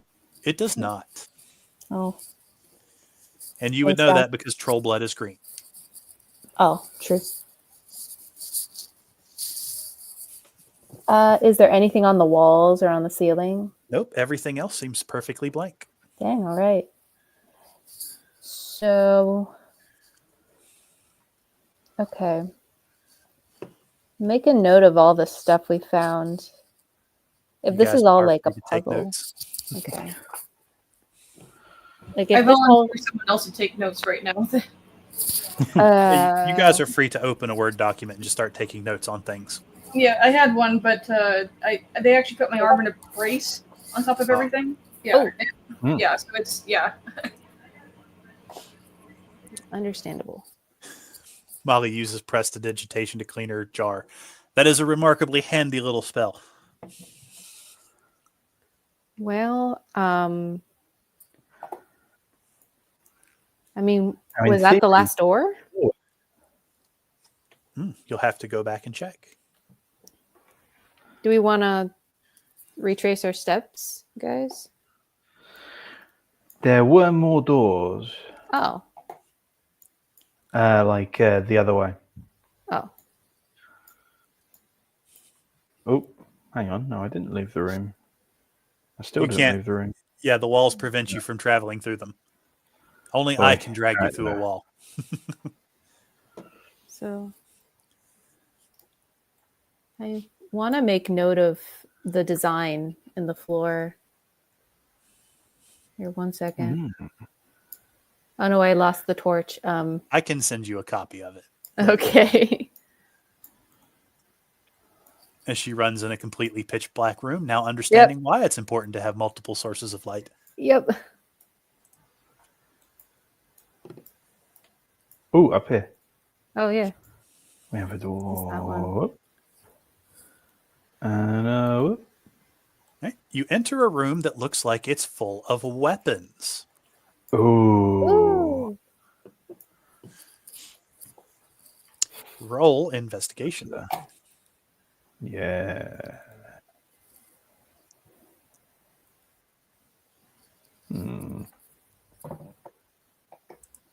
Okay, let's see here. Got to pull up my notes. So, where is it at? So, as you start looking around, you notice that the weapons aren't actually real. They all seem to be prop weapons, like one would use in a stage show. But Felicia, you notice a small crystal ball. Ooh. Do you want to pick it up? Sure. All right. Oh yeah. Someone take a. Molly says, "Someone take a stick." Quick. Let me see. Well, bolt will do the stick. I gotta get. So you have. You can definitely tell this is probably a magic item, but you Oh. don't have the ability to tell what it is. Oops. Hey Doc or Arnolfo. Do you guys know what this is? You guys know magic stuff better than me. you say that. I'll have a look. I don't know. Dr. Honeygold has cast Detect Magic. Molly, you know this is what is referred to as a permanent reagent. It works as a component for spells that require components. This one is referred to as Insult to Injury. It is an antique reusable reagent. It can be activated once per long rest and can be used as a component for any abjuration spell that deals damage. Any spell that uses the orb gains an additional 1d10 damage of the spell type. Using the orb this way does not consume the orb. Ooh. And that is for someone that uses that stuff. I'm not sure I have any spells that are abjurations. I don't think that Vicious Mockery is abjuration. I could be wrong. It would say on your spells. It would be things like Firebolt, Fireball. Okay, so yeah, Frost. more Dr. Yeah. Dr. Honeygold. I think Matt has some of those spells as well. I have a couple, yeah. Well, it's up to Felicia if she. Well, it's up to you guys to decide who gets it. I don't really need it, so if someone else wants it. I wouldn't be opposed to it. Oh, Molly does is, the doc want it? Yeah, Molly- you guys are going to have to fight to the death over it. Oh, finally. Yeah. You guys are free to do opposing arguments as to why one of you should get it over the other. I feel like I can power myself up Okay. with my new stuff, so Molly says hello. her argument is your gift. It sounds like you're willing to let Molly have the item. I'm willing. All right, Molly, you are now in possession of the item known as Insult and Injury. Or Insult to Injury. You can find it in your inventory. To activate it, all you have to do is say you're going to use it whenever you go to cast a spell. And you guys going to do what Molly said and take a prop weapon? I think, yeah, take a bolt out of the Yep. big crossbow thing. All right. That's It is made of very light wood. It's not even really. You could tell you could break it very easily. Yeah, I'm not even going to give you the item for it. You're just carrying it. I'll take whatever looks fancy, I guess. They're all pretty hacky. Oh, whatever looks least hacky. All right. It's basically a painted stick. Okay, well, painted stick is what I'll take then. Oh, okay. All right. Anything else you guys want to do in this room?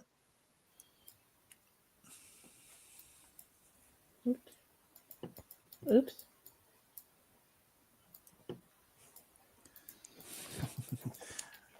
I locked myself out. Dang it. So everybody's taking a stick.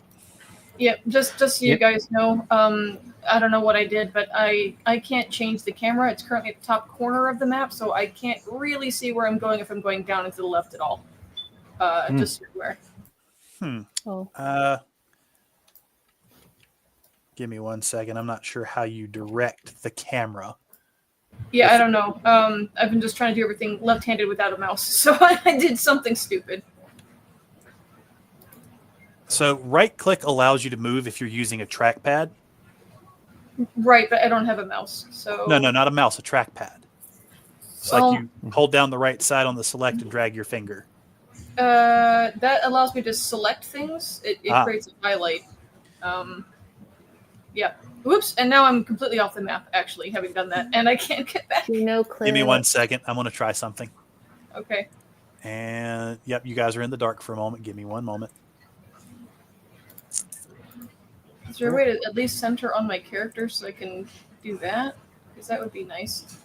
That should have snapped you back. Yes, thank you. All right, now Yep. let me zoom back in so I can kind of see what I'm doing. Okay, why is everything green? Don't know.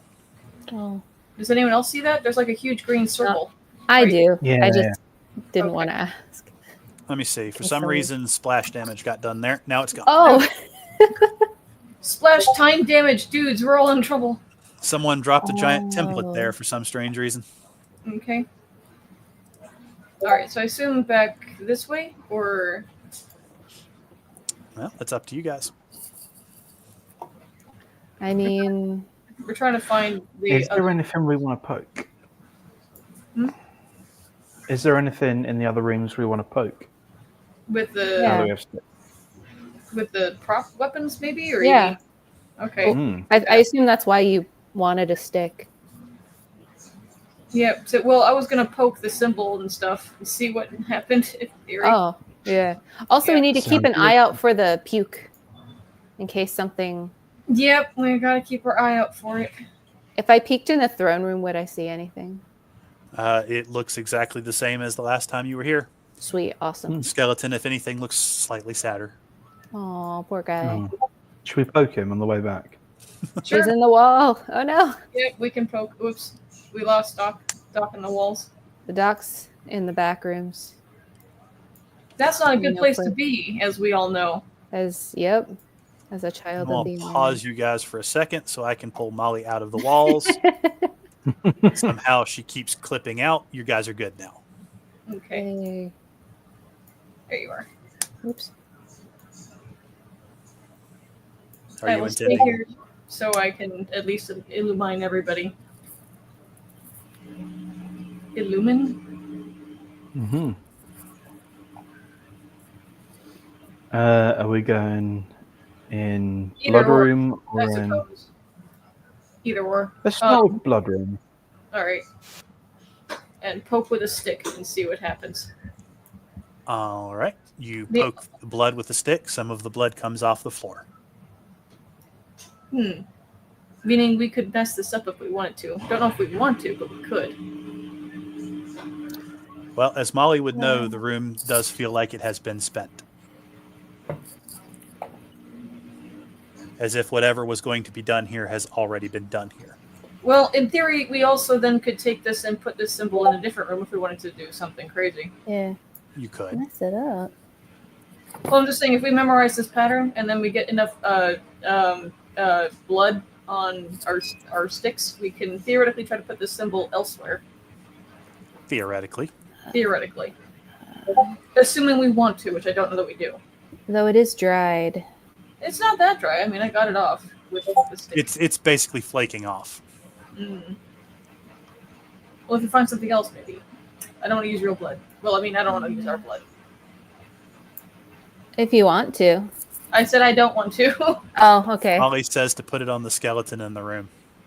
Oh, this Why? blood? We can do that. I got some on my stick. We can poke him with this exact. Sure.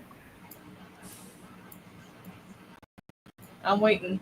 I'm so tempted to just. We don't know what that portal leads to. I think Matt has been stuck behind. Yeah. Oh, I'm stuck. I moved you. All right, let's go Yep. poke a skeleton. Uh-oh. Molly's let- in the wall again, I think. Or no, she's not. Yay. I guess it's just not letting you move, Matt. Whoops. Someone is beeping. That would be me. Hang on. All right, let me poke the thing and let me mute myself. Now remember, you have to go straight through the wall or through the doors. It won't let you go through the walls. Whoop. What do you Oi. mean I can't go through the walls? Well, that's why walls exist. No. I'm sorry. Oh. Yes, Jack, they are doing Hold on. very unfortunate things to you. I cannot enter this room. I know I Because can. the door is shut. Yeah. Oh. I'm trying to get you, but the door keeps shut. Oh. There you go. There we are. All right. You enter the room. Are you going to poke it with the stick of blood? Poke Jack. All right. You poke Jack. He clatters.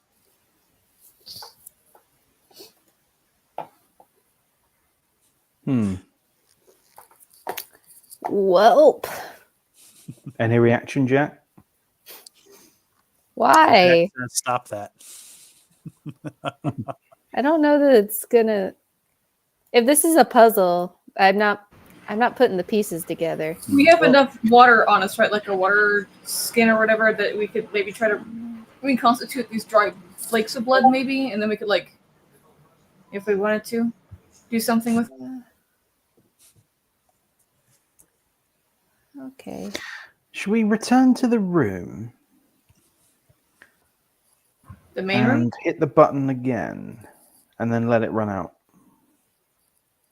See what happens. Maybe it'll take us Yeah. back.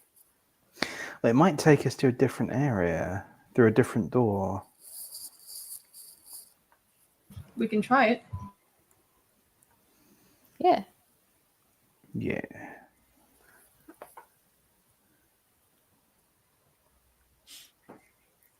I vote that. What do you guys want to do?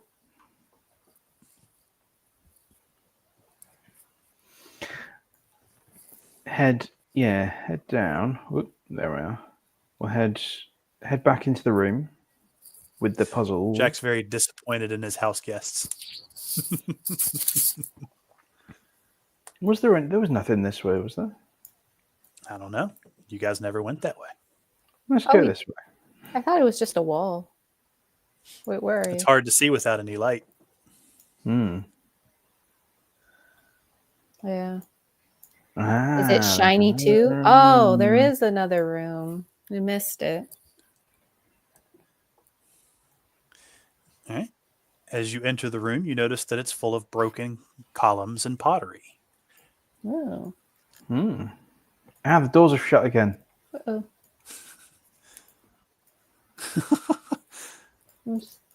Oh, Ah. there we go. Oh. So you just got to be careful where you click. Otherwise, the doors will shut. So, There we are. One more. so Arnolfo, you don't notice anything unnatural about these columns, or interesting even. And Molly's just heading on away. Okay, bye. What's in here? Molly's just running around this place in the dark. Goodness gracious. Oh, another Moving place. around at the speed of sound. Another corridor. Oop. All right, we have a door here, and it extends, and a door at the end. Oh, dang. Molly says, draw the symbol on Jack. Give him, she's having dark visions again. All right. Nothing Molly, bad could happen. we got to wait for the flashlight to enter. Oh. All right. You enter the room, and it's full of old statues, some old coffins, and musical instruments. Oh. Am I standing near dead people, or are these dummies, or what are these? They are dummies. A lot of pretend things in this Yes. catacomb. It is under the mage's quarter. There's a lot of fake stuff there. Hmm. There's also a piano. Piano. Can we play the piano? Oh, You sorry. can try. Arnolfo actually does a fantastic rendition on this piano, despite the fact that it is out of tune. Oh, Woot. it does work. That's cool. There's also rope on the ground. Let's see here. So these two investigation rolls do not reveal anything. Felicia's, though. Let's take a look. We're going to go with Felicia's. Let's see here. Give me one moment. I've got a lot of notes on this place. So, Felicia, you see a small bottle, Oh, and it looks like it has something in it. what does it look like? It's a small bottle. It looks very similar to the poison bottle Mr. Inscrutable showed you, but the liquid inside is red. Are you going to pick it up? Yes. Okay. You notice a small label on the back side that says Mage Stop. Mage stop. Mm-hmm. I will drop you the description in your character. Give me 1 second. Oh.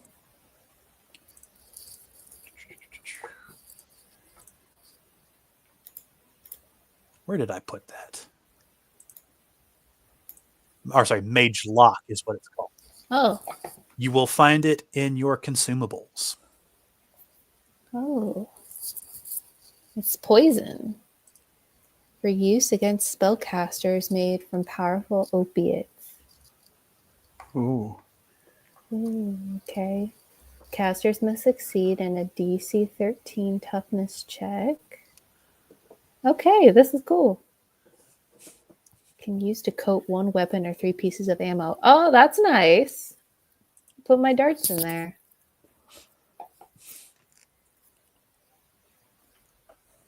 All right. Aside from that, you don't notice anything aside from the dummies, and most of the stuff looks like, again, it's prop stuff, like one would see in a show of some kind. Uh-oh. It's... Oh, are you locked? Sorry. It got dark all of a sudden. Yeah, sadly, though our paladin glows, it's just not quite bright enough to light the whole room. Dang it. There's one more door over here. And yeah, the one at the... Oh, no, I'm trying to... There you go. Trying to move on, eh? Where did Molly go? Oh my gosh. I'm Hang sorry. on. Molly has disappeared somewhere. Where have you gone, Molly? The Doctor Who is doing their stuff. It's like a court. She's at Jack's skull. How did you are? Molly, I don't know how on earth you got back there. I put you in this room.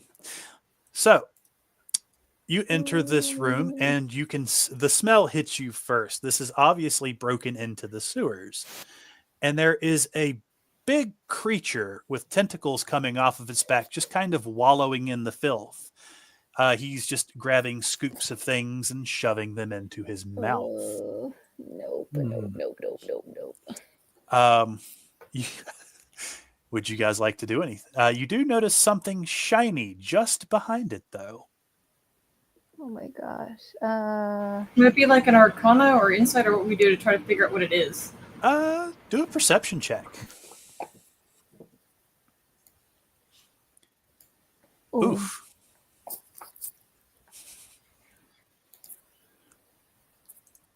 I'm going to wait for everybody to finish their perception checks. Oh, whoops. Sorry. I rolled the wrong thing. There we go. Oh. So our paladin just simply cannot get these perception checks down. Let's see here. Where do I have this one at? So you notice it looks like a shining magic ring. Whoa. And for some reason, our paladin just isn't in here. The game is paused, so I can't do anything. Right. Sorry. Go ahead. That's all right. But I was actually trying to figure out what the creature was. So you look at the creature, and this looks like a very common creature found in most sewers called an oteoke. These are usually trained by people in cities to eat waste, eat the bigger things that come into the sewers. They do a vital job of cleaning out the trash and cleaning out the pipes. If you find them in the wild, they are very likely to eat you, but most in the cities are at least semi-trained. So they don't attack people on sight. Molly, since you started advancing into the water, the oteoke turns to you. And though it doesn't have any eyes, you start to get images in your head. And you get images of meat and corpses and small flashes of hunger pains. And it looks at you kind of the way a dog would, if it didn't have eyes and it was a horrible thing living in the sewers, as if it is waiting for a treat. Can I prestidigitation that ring over to me? Let me see what prestidigitation can do and how far it works.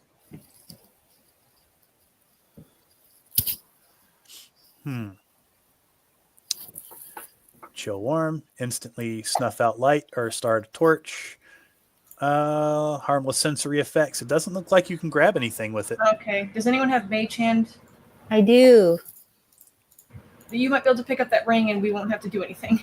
How far away does your mage hand work? 30 feet. You are definitely more than 30 feet from the ring. Dang it. 30 feet would even get you to the OTO. Oh, shit. Since it doesn't appear to be getting a treat, it continues Yeah, eating. Doctor, did you tell any of us what you experienced with this thing?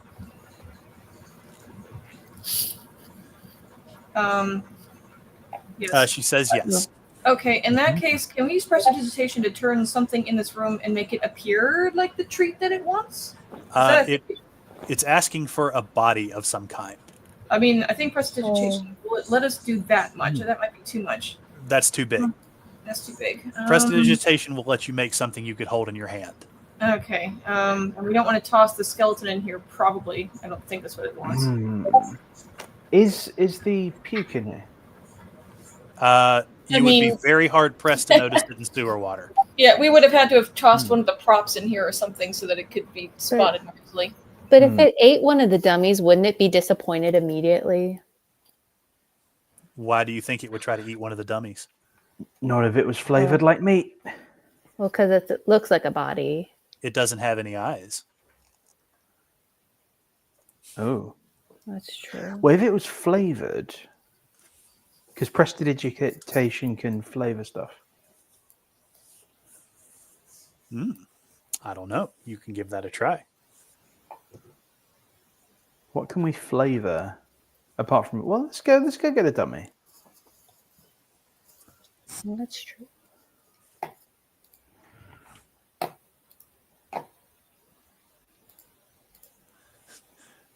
Molly, I don't know how you're seeing in the dark.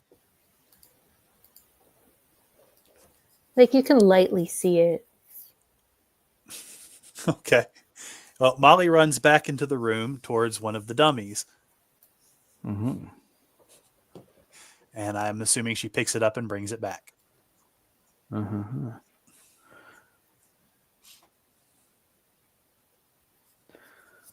Is Dr. Honeygold an elf? She is. She has dark vision then. Ah, okay.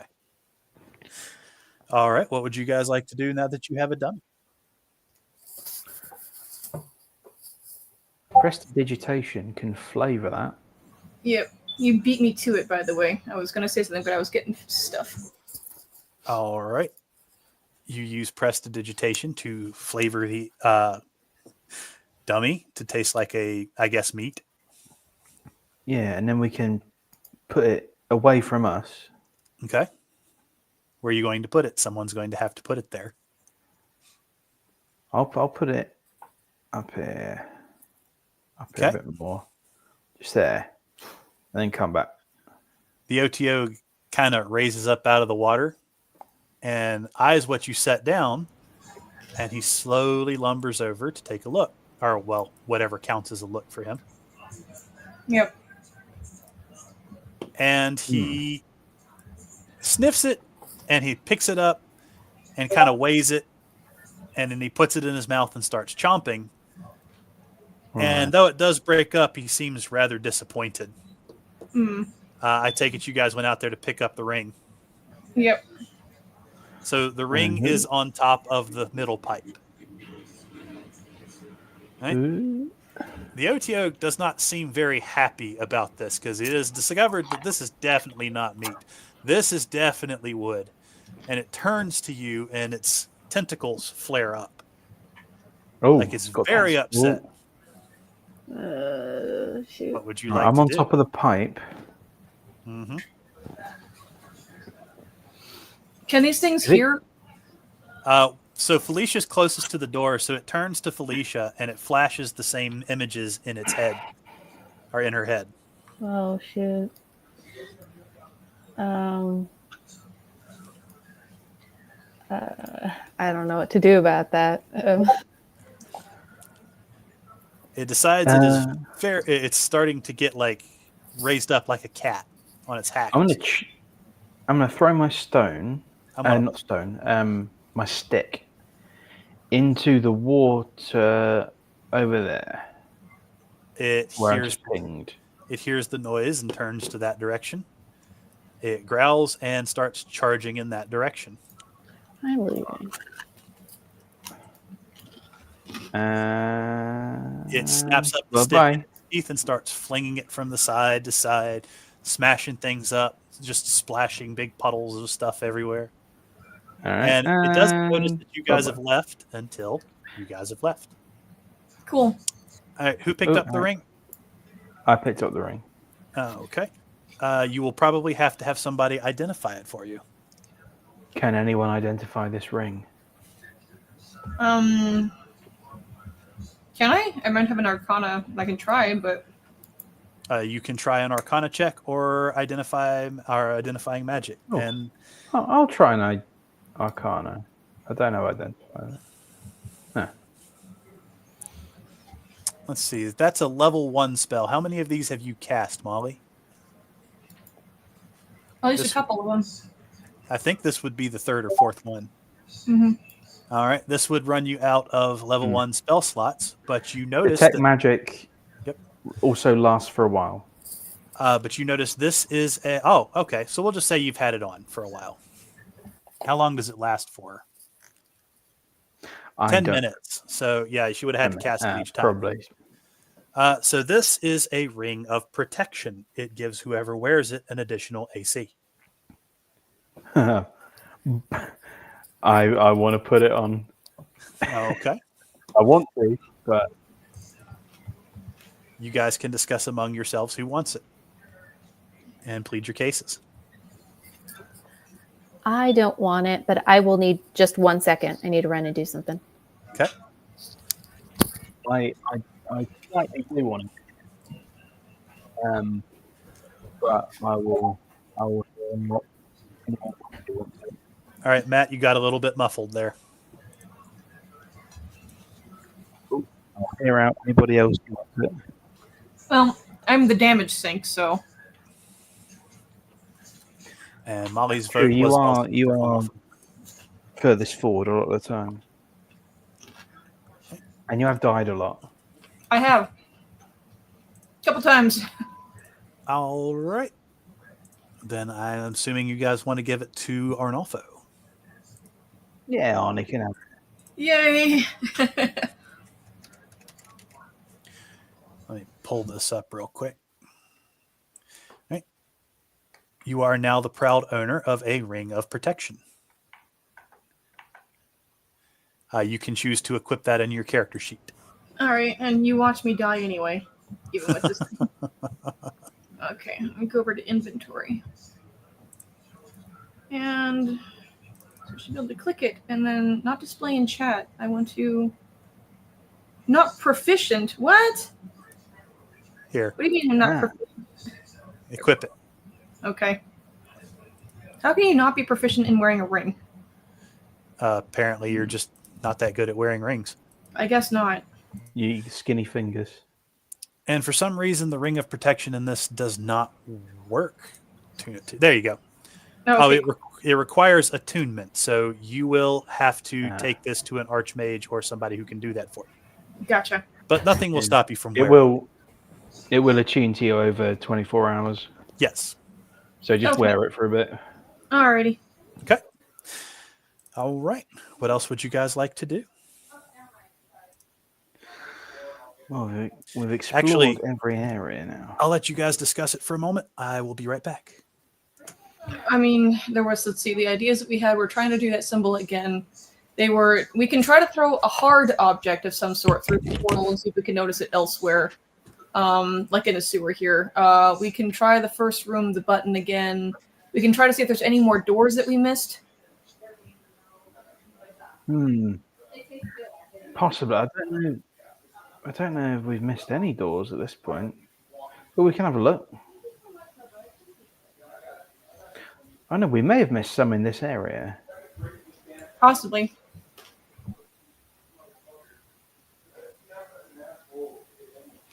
We may have to fight the creature in there.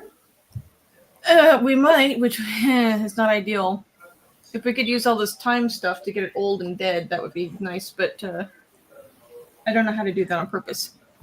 Let's go back to the main room. Let's see what we can do there. All right. I am back. So have you guys decided what you want to do?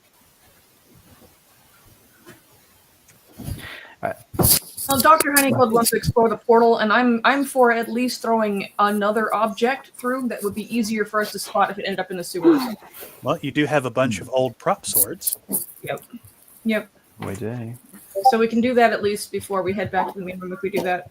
You are free to move around. All right. Whoop.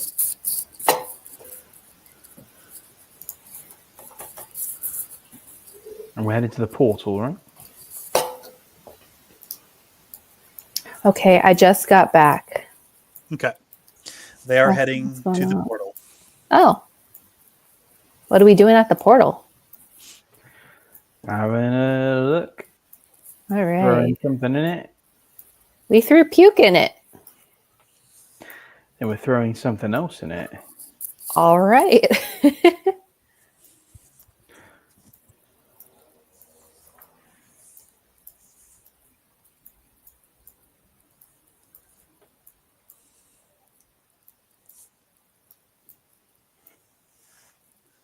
Ah, Molly, where did you go? Uh-huh. I'm To just the going back to room. delete you there and move you over here. Molly is becoming that one rat in the science experiment that just does the opposite of all the other rats. All right, you guys enter the portal room. It doesn't appear that anything has changed.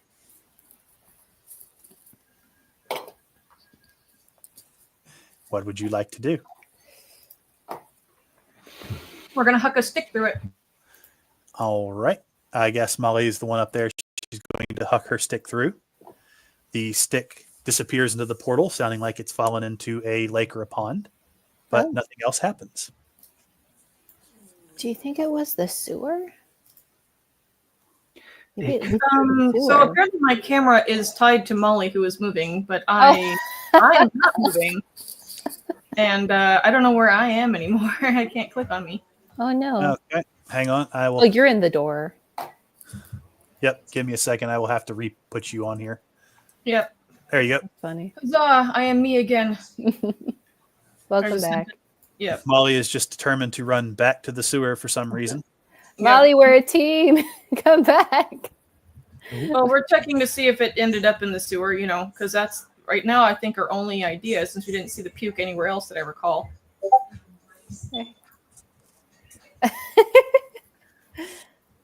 Oh, wrong room.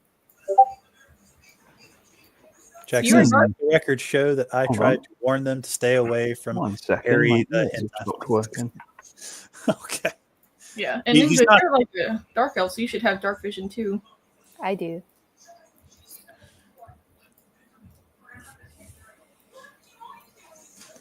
You just have better dark vision.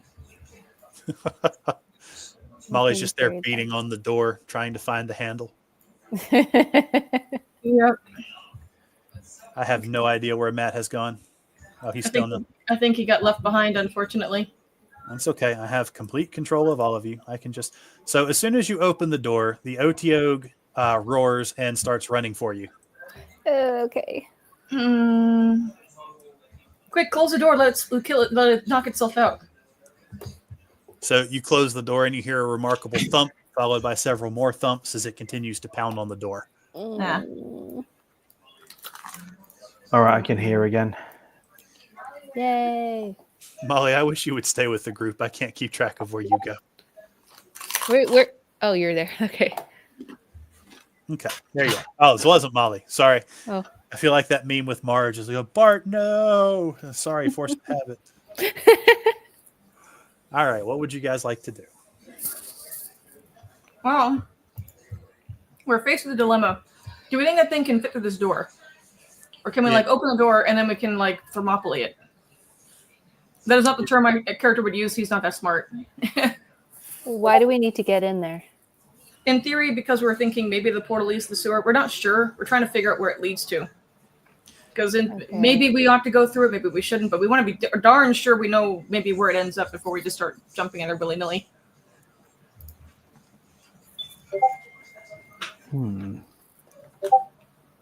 I mean, the question is, do you want to continue messing with this thing? Yeah. Molly wants to give him the skeleton. Well, you are free to try. But do they eat bones or are they into the meat? He wanted meat last we saw, right? Yep. So that I think it's gonna get even more mad. Yeah, I think it's gonna go like, dude, what the heck? I expressed my my desires. Too bad we don't have the troll meat anymore. Yep. Jack's just like, no, I'll feed the skeleton to it. Oh, I see. You hear pounding on the door continue. This time it sounds more like wet slaps. Oh.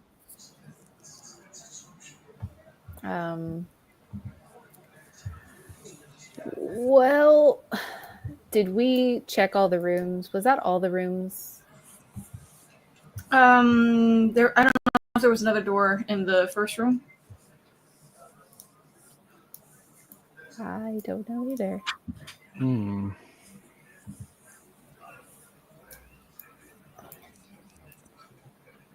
Oh, there might be a way for us to get into that room. I have silence. I forgot about that. The one with the creature. A 20-foot radius though, so really, we could only make it. Well, can it hear outside the sphere though? Yeah, deafened while entirely inside it. So if I can get silence on top of it, theoretically, it won't be able to know where we are. So as you're discussing, the door breaks open, and you see several big floppy tentacles fly through the door, grasping at anything on the other side. All right, I'm running. I'm done. It's kind of roaring and fun. snuffling and trying to pull. It's grabbing dust and rocks and anything and just shoving them into his mouth. Okay, All right, yeah, we back up. I'm leaving. Can it squeeze itself through? It looks like it's giving a try. It's not having a lot of success, but the little area around the door is starting to buckle. Well, let's get through another door, close it, and then hopefully be gone before it can hear us. Aside from the first puzzle room, the only way is through the portal. That's all I know about. No one's got like a spell that can put things to sleep or calm emotions. Nope, I don't have any of that. I have vicious mockery. It's kind of the opposite of that, actually. Jack is praying that you guys don't feed him to the monster. Oh, he only likes meat. You're safe. Jack Skellington is safe for right now. Okay, so we're going back to the first room. All right. Has anything changed in here? It looks exactly the same, except the door on the opposite side of the room is open. It's still just one door open, though. Ah. Oh, so does the door close behind us? Well, the button is still glowing, but it is still open right now. Let's hit it once. Okay. See what happens. All right. Yeah. And let the timer go. You hit the button, and all the doors seal once again. The blue light, the blue fire flashes across the top of the room, and then after 2 minutes, it winks out. And now the door on the other side, the door to your right, opens up. All right. Interesting. I wonder if it matters when we press the button, if it like resets what direction the doors go or something. Like a clock. You enter this room, and there appears to be a large trap door at the end of a hallway. There appears to be. I love that. Wait, Molly has walked into a room with a giant golem, and it starts charging towards her. Oh my gosh, okay. Into the trapdoor, I guess. You try to open the trap door, but it doesn't budge. All right, back into the puzzle room, I guess. Oh, back this way. All right. Unless you guys wanted to stay in there, I don't know. You need to fight a rock golem, but if we can't open the door, then we can't open the door. Yeah. I never said it was a rock golem. I thought you said it sounded like it looked like one. I said it was a golem. Oh, A something golem. What kind of golem was it? it's a flesh golem.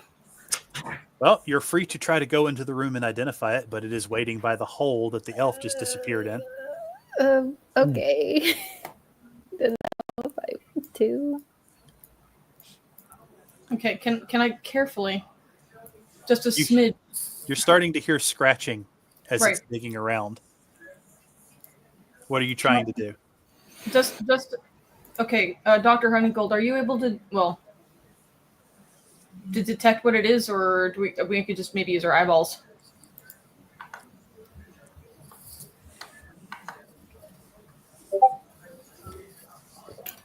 Because I'm going to try to open the trapdoor just a little bit to see if we can identify what kind of golem it is. Jack says to fireball everything. Well, if it's a flesh golem, I think we actually have a problem that can, be solved very quickly here. So you're starting to hear what sounds like clawing coming from the wall. Mm-hmm. You roll so Dr. Honeygold rolls an Arcana check, but nothing comes to mind as to what it is. It looks like some big monstrosity from the little bit that you remember.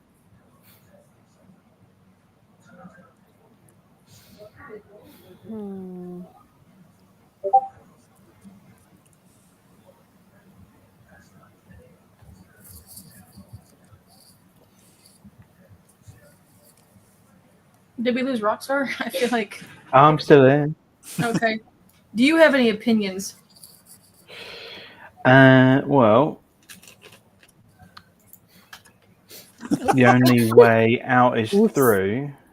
Molly suddenly becomes very confused for a moment and starts wandering around the room without paying attention.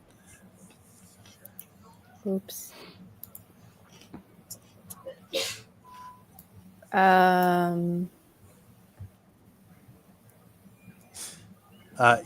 She then crouches down and tries to be stealthy, but she's whispering, "Quiet, sneaky Molly. Quiet, sneaky Molly."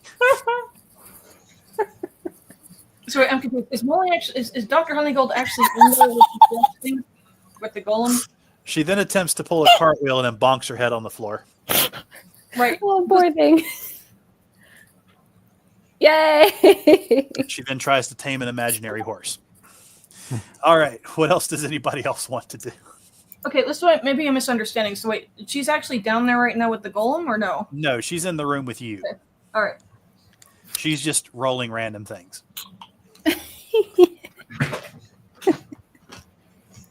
I'm assuming she's a little delirious from actually running into a monster in the dark she couldn't identify. You can.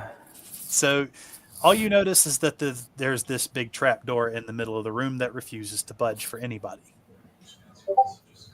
And the sound of scratching coming from the wall next to you. Neat. Right. Where's that door? You would have to ask Molly. Molly, where's the door? Doc, rather. She said yeah. She says it's in the corner of the room. Would be the upper corner. Cool.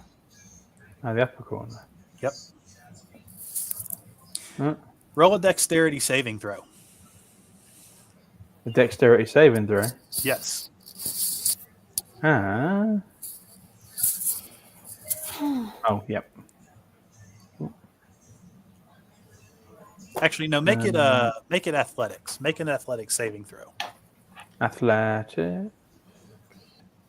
Oh well. Oh nope.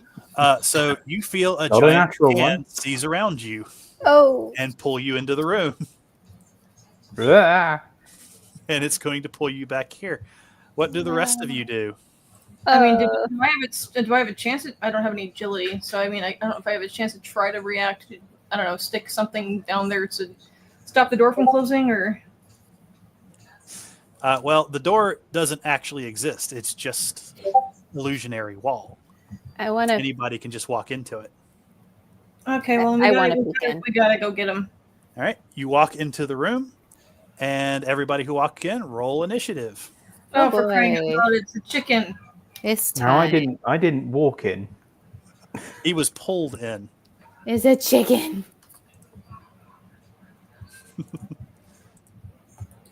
Bum, bum, bum, bum, Oh boy. da-na-na-na-na.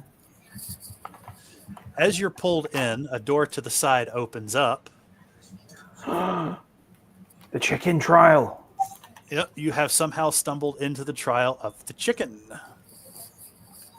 We can do a chicken jockey joke. Ha ha ha. Actually, will have set to be this up cool. before I knew about that freaking movie. And the chickens in the room also seem to notice that you are there. All of them bucking around. Yep, and all of them decide that they don't like you either. So, Oh. all right. Togepi, you get to Me. start us all off. Well, I think I'd go after the chicken that's holding Okay. Nat and try and stab him with Stabby. So let me explain what this thing looks like. Oh. It does superficially look like a chicken, but where a normal chicken has wings, this thing has giant arms ending in hands that look like giant chicken feet. Oh. It has a big black beak and pupilless black eyes. Double the drumsticks. All right. Oh, I bet it would cook up really well. So stab him with Stabby. All right. Go ahead and try to stab. Oh. All right. That is a miss. Oops. All right. All End right. my turn. That means it is now the chicken's turn. And this one's going to run up to Molly.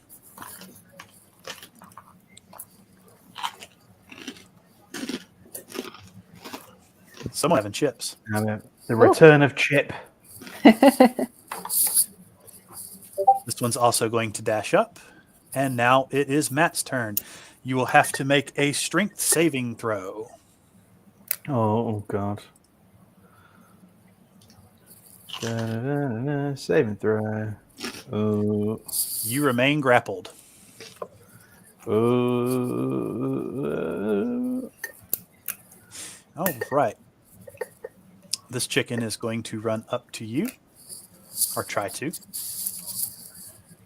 And now it is the big chicken's turn. Since he is holding you, he is going to attempt to peck you. Ah. And he hits for 12 damage. Oh boy. Oh, 12. Oh boy. All right. That is his turn. That moves to this chicken's turn. He's going to run over here behind Felicia, and he is going to try to attack her. Dang it. But he misses because he's a chicken. Just so you know, Alex, because of my fighting style, I also have protection. So in theory, I think if a character tries a melee attack against an ally of mine who is standing next to me, I think I have a chance to try to either like cut the damage in half, etc. Something like that. Put that in the chat. Uh-oh. Let me see here. Well, I can look it up. It's on Yeah, your 'cause I'm not feature. sure where it's. I think it's a feature. The It's the fighting style that I have. Yeah. fighting style. Yeah, protection. Let me see if I can just copy that really quick. I got it right here. Okay. When a creature you can see attacks a target other than you within 5 feet of you, you can use your reaction to impose disadvantage on the attack roll. You must be wielding a shield. Okay, give me a second. Yep, just so you know for the future. I'll go ahead and roll it for this. Yes, he actually missed, so you did not take that damage. So I will just restore you to 23. So luckily, you didn't get pecked in the head by a giant chicken golem. Yep. Somehow, while holding Matt, he missed. And actually, in the future, if he's holding it, I would have put that with advantage, so we'll just have those two cancel out. But Matt, you didn't take the damage that time. All right. Moving on to the next chicken. This one's also going to run towards the doors, but that was a sprint, so he doesn't get to do anything. Molly, it is your turn. Did I have a chance to do anything? Because I used a reaction there, but I didn't. I don't know if I took an action. Sorry, well, go ahead and do your action then. I'm just going to go ahead and smite the chicken if I can, the big one. All right, roll an attack roll.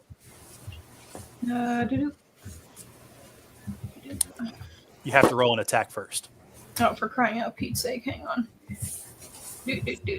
Where? Oh, with the hammer. With your hammer, yes. Okay. Okay. That is a hit. Finally. Yep. You do 20 damage to the chicken. Well, technically, it's called the block. Okay. Well, I'm gonna do vicious mockery at some point. Okay.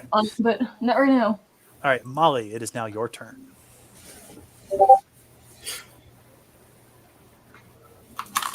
Let's see what you say down here. Everyone happens when you mix fire hot bolt and chicken. She's making a Minecraft joke. Okay, so Molly wants to fire bolt. I'm assuming the chicken in front of her. All right, you have to cast it. So to do that in your, because I know you haven't used this interface before, go to your spell book, click once on the firebolt, and then click attack. There you go. All right, you fried this chicken. It is now dead. Neat. Free food.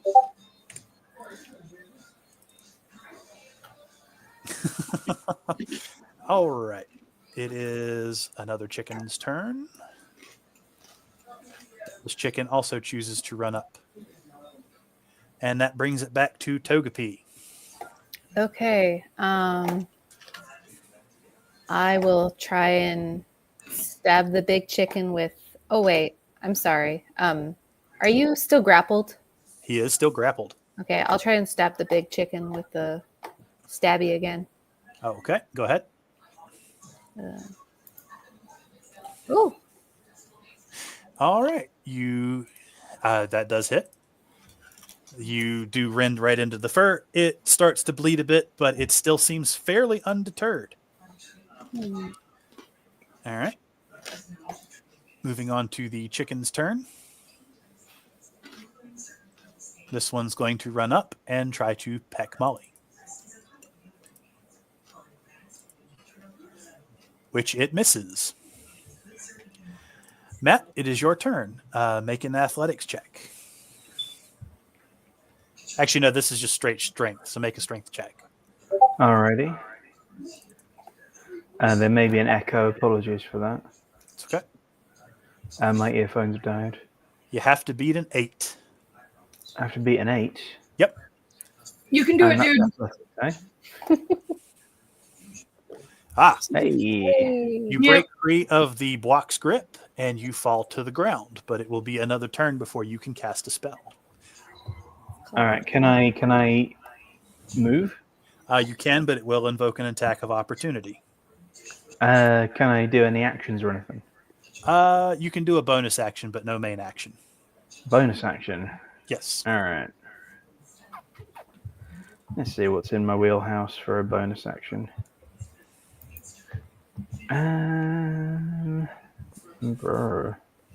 Ooh, okay. Misty Step is in there. Okay. I'm going to Misty Step. All right. You got 30 feet of movement. That's 6 squares. So, until it goes yellow.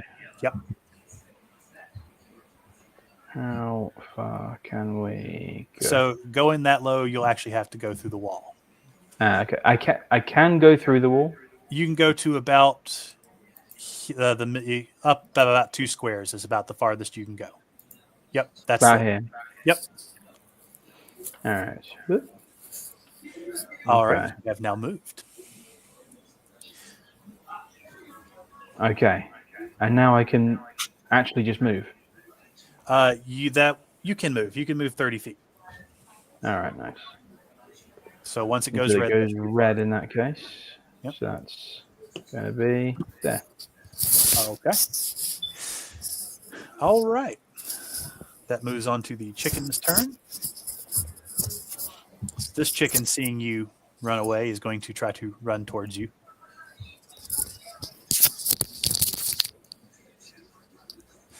And that returns to the block's turn. And being very unhappy with his missed prize, He is going to try to peck the person immediately in front of him, which is going to be Togepi. Oh, But that misses, and he's going to try to take a swipe at our paladin, which also misses. All right, that moves on to the chicken's turn.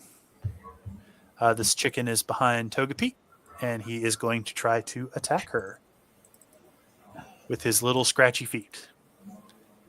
What's your armor class, Togepi? 19. 19. He misses. That brings us back to Usagi's turn. Okay. Ba-da-ba-ba. I don't know how tough this guy is because he didn't. He took a really decent smite like a champ, so I will try Vicious Mockery. All right. Wait, save. What? Is that how that works? I just. DC Wisdom saving throw. Unleash a string of insults laced with subtle enchantments to a creature that can see you with one range if the target can hear you, though not understand you. Okay. Takes 1d4 psychic damage and has disadvantage on the next attack roll. All right. Give me 1 second. He needs to make a wisdom save. Looks like, yeah. He fails. Cool. Though he can't understand you, he clearly understands that you are insulting him. Oh no, I'm telling him that like once we kill him, we're gonna totally eat all his babies. Like they'll be very tasty. You know? He's a chicken. He doesn't understand you, but he certainly feels insulted. Felicia just looks at you and like, Arnolfo. Oh my god. No, like I'm making gestures. I want him to understand. Mother with that mouth. You know, that y'all are very tasty. He takes 1 damage from that. It's not about the damage, it's about the cycle. It's about the emotional damage. That moves on to the chickens. This chicken is going to run next to Molly, and he's going to try to give her a peck, which misses.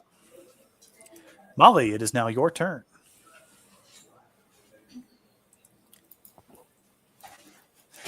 What would you like to do?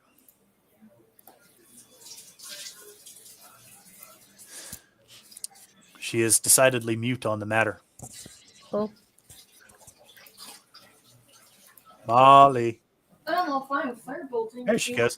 Acid splash on the chicken. I'm assuming the one in front of her. It hits. Oh no, let's see. Yep, that one right there. Let's do a dexterity save. It succeeds. That's apparently a very agile chicken. You ever met a chicken? They are very agile. She's asking if she can do both chickens. Does it have a within 5 feet of each other? Yes. Oh. So I will do a dexterity for this one, which he fails, and so he takes a d6 of damage, which kills him. Well, let's roll a d6 real quick. Or no, it already had it, so it's dead. That one's dead. All right. This chicken over here, seeing all the commotion going on in there, doesn't want any part of that, so he runs over here towards Matt. He has actually 40 feet of movement total if he dashes. All right. That brings it back to Togepi's turn. Okay. I honestly, actually no. I'm gonna stab Mustabby again. Okay. All right. That is a hit. And the knife sinks straight into its very thick, tough flesh. It makes a squawk of disapproval, but it doesn't seem any worse for the wearer. Okay. This chicken in front of Molly, who just saw his comrade be so mercilessly put ended, he's going to try to peck, but he once again misses. Matt, it is now your turn.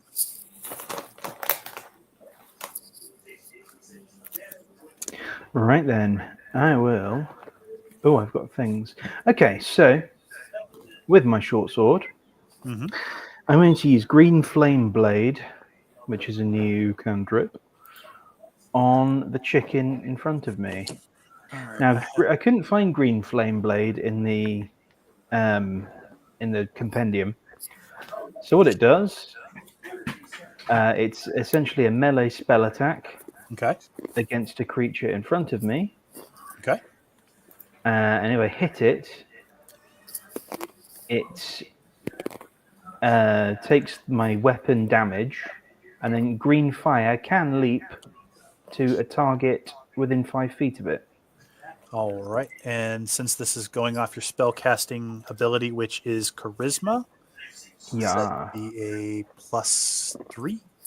So Yes. roll that +3. See if it All right. hits. Now, I'm Which- not entirely sure. Which it does. What's the damage on it? Like, what does it do? So, well, it would be my weapon attack on chicken A, Mm-hmm. which should be a D6 plus 3. 3. Yep. 3, I So- think. 1d6 +3, Mm-hmm.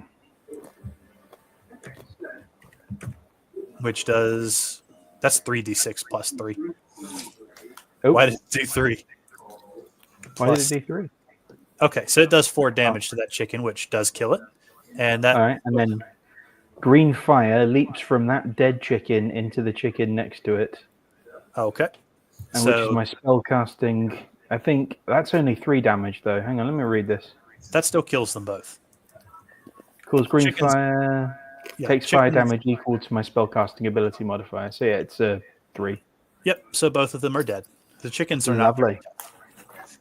Chickens are not notoriously tough animals. Many things eat chicken. All right, I'm gonna jump.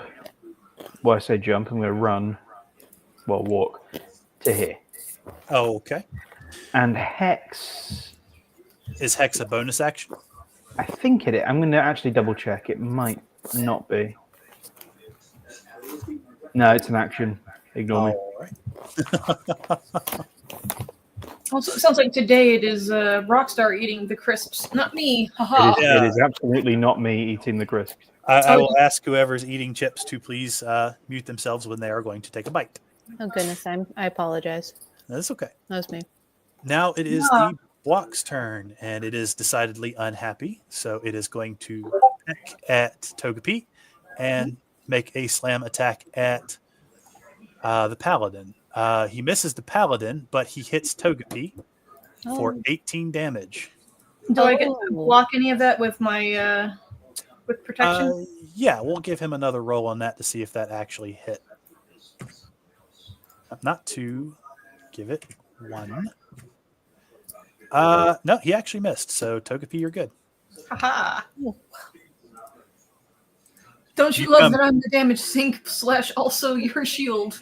You came very, very close. He pecks down on the ground and actually leaves a dent in the stone beneath your feet. Wow. You dodge at the last second. You could tell that was a nearly lethal strike. Jeez. Thank you. All right. That moves on to the chicken's turn. This chicken, being completely fearless, tries to attack Togepi, but he misses. Usagi, it is now your turn. Okay, I think it is time to do as much damage as I can. So probably going to do a smite again because, although hang on, with silvery, well, we need to do damage before I do silvery barbs, but that would give me a bonus. I'll do another smite though in the meanwhile. Let's see how this goes. Okay. So that hits. Roll. Do your smite. Okay. All right. So that is 24 damage. Woot.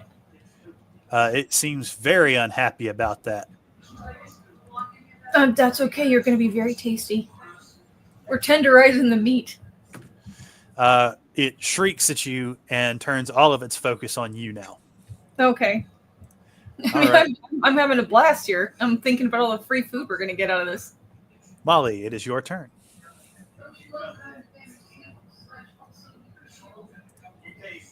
Okay, Molly is going to firebolt the block, and it hits. It does 5 damage.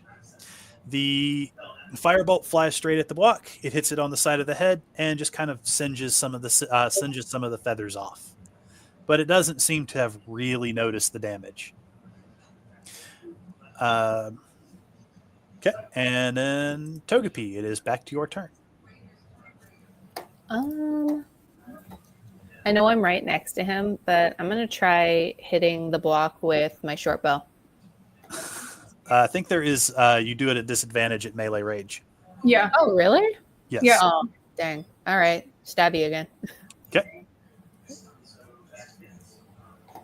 All right, you miss. Aw. How did you miss? He's so big. He is big. He's a monster. Yep.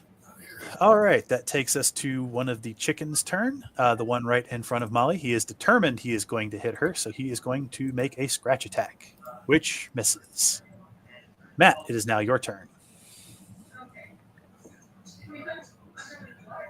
Rockstar, we need you.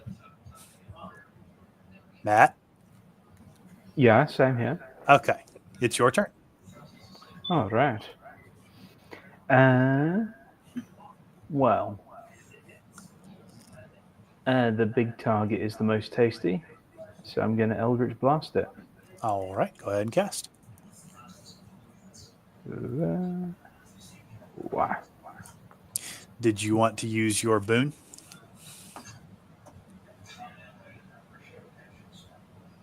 All right, so that's 13 to hit. No, that would miss. Oh, no. So the blast hits the wall behind the block's head, and it doesn't even shift its gaze from the paladin. Uh-huh. Okay. Okay. Moving on to the block. It is very mad, so it's going to take all of its anger out on the paladin.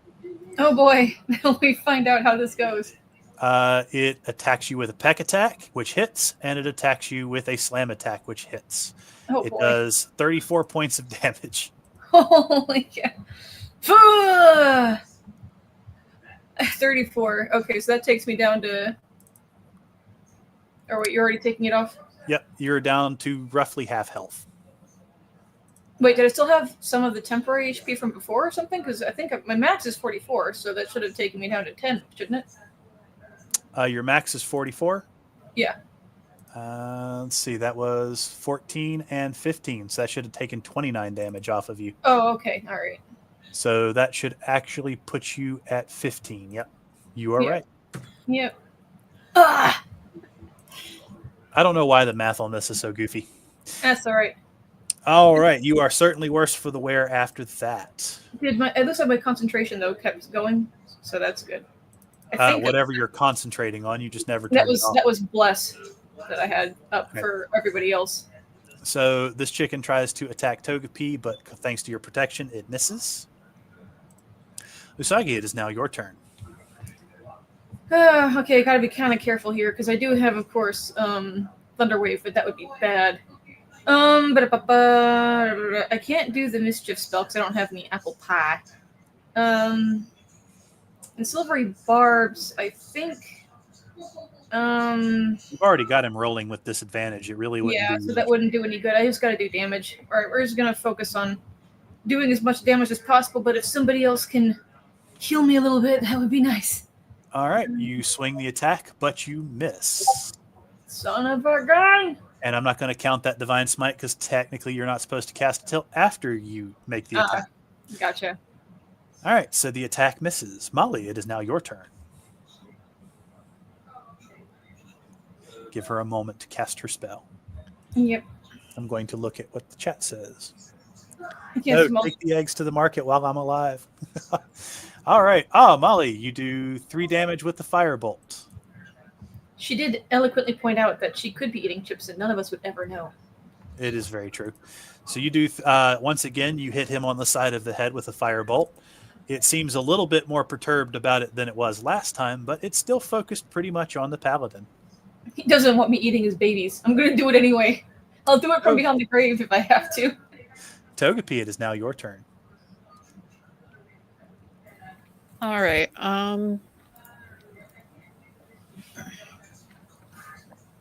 I think I might give Arnolfo. I have a potion of healing. Would you like it?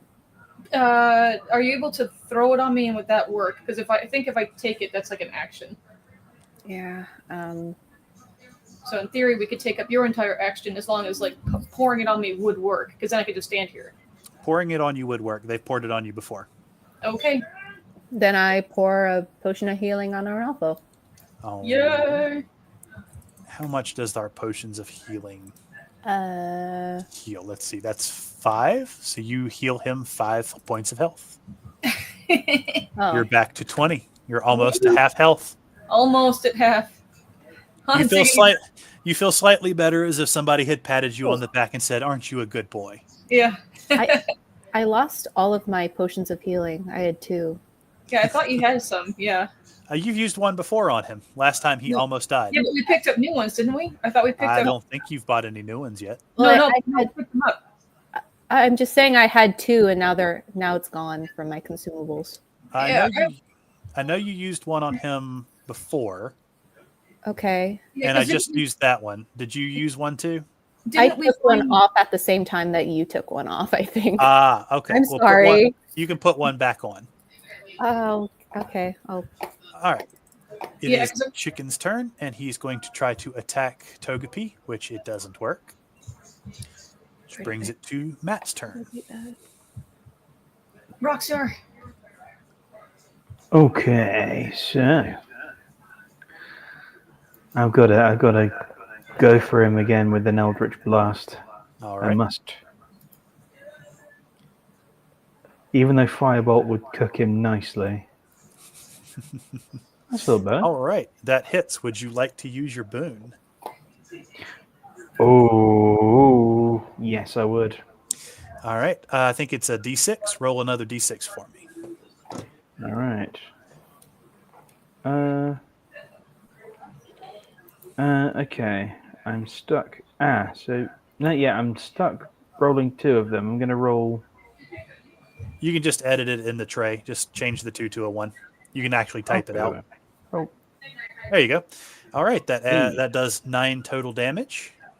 The Eldritch Blast arcs out and actually carves a trench through its feathers, and it certainly noticed that. It's very unhappy about that, and blood comes pouring out of the hemorrhage. Mm-hmm. It is now its turn, and it eyes Matt very, very angrily, but it turns its attention back to the paladin. Oh dear. It might be stupid, but it's not that stupid. And it tries to peck him, and it tries to slam into him, both of which miss. Ha ha! It's the chicken behind Togepi's turn, and it tries to peck Togepi, which misses. It is now back to Usagi's turn. Okay, well, we're back to the strategy. Okay, that's a miss. Ah, dang it. Molly, it is now your turn.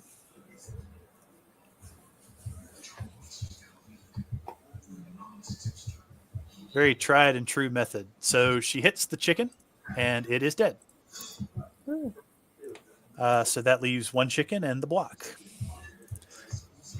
Togepi, it is now your turn. I'll stab him with Stabby again. All right. Awesome. So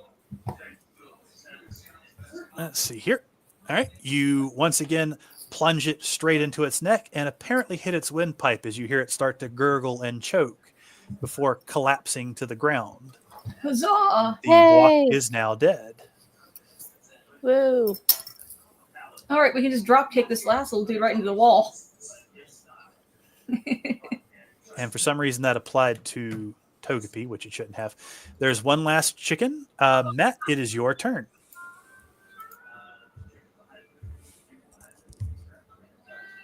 One last chicken, you say? Yep. Yeah, That one right next to Togepi. the one that presumably. And the big fella. Oh no, not the big fella. No, he's dead. All right. Well, I will firebolt this chicken. Let's try and Okay. get a good roast on. Yeah, get it started. Firebolt attack. All right. That Hey. hits the chicken. It bursts into flames and singed feathers. Combat is now over. Neat. We're gonna have food. So with these eggs, what kind of eggs are they? Are they like supersized Bork-sized eggs, or? They look a lot like ostrich eggs. Oh. So in theory, No, we I could must actually not. Yes, you could technically eat them. eat them, or if they're going to turn into the blocks, we could sell them for money. We have to keep them warm, of course, in the meanwhile. True. Oh, that's the echo. Sorry. Do you want to try to take them? I would like to try to take them. Yeah. Right. They're pretty heavy. They each weigh about 10 pounds. What's my carry weight? Because I think I can still do it, but we are getting. As much as I am a pack horse, I'm carrying some stuff. 120. I could carry all 3, although. Okay, give me 1 second. I will only have another 50 carry weight left. In my book, is there a good recipe for giant chicken monster? So there doesn't appear to be a direct one, but it does appear to be close enough to chicken. Yeah, we have 4 drumsticks. We can also have meat that we can give to the other guy. We have lots of little meats that we can have, which is great. And to the baby. Yep. Okay, I'm going to start harvesting some meat off this thing. All right, roll a survival roll for me. There was enough wood in the other locations. We should be able to make a pallet, theoretically, right? As long as we know how. Because there was... It was old dried wood that fell apart at touch. The trapdoor in the other room, though, even though it's not real, could I just use my hammer to break it up a little bit and see if we can build anything out of that? You can try. Okay. Matt, you are successfully able to butcher the block. You end up with 120 pounds of what appears to be chicken meat. Nice. I can't carry all of that with the eggs. I only have 50 pounds left, just about. Are you guys done with this room, or did you want to look around a little more? Well, I'm sure we want to investigate, but I'm making plans on how to maximize. We've got so much meat. So much. All right. Dude, I'm you've dreaming temporarily forgotten where you are. I'm dreaming of chicken related bonuses here, so. You guys are free to enroll your investigation rolls. We have 4 drumsticks. We can also have meat that we can get to the other guy.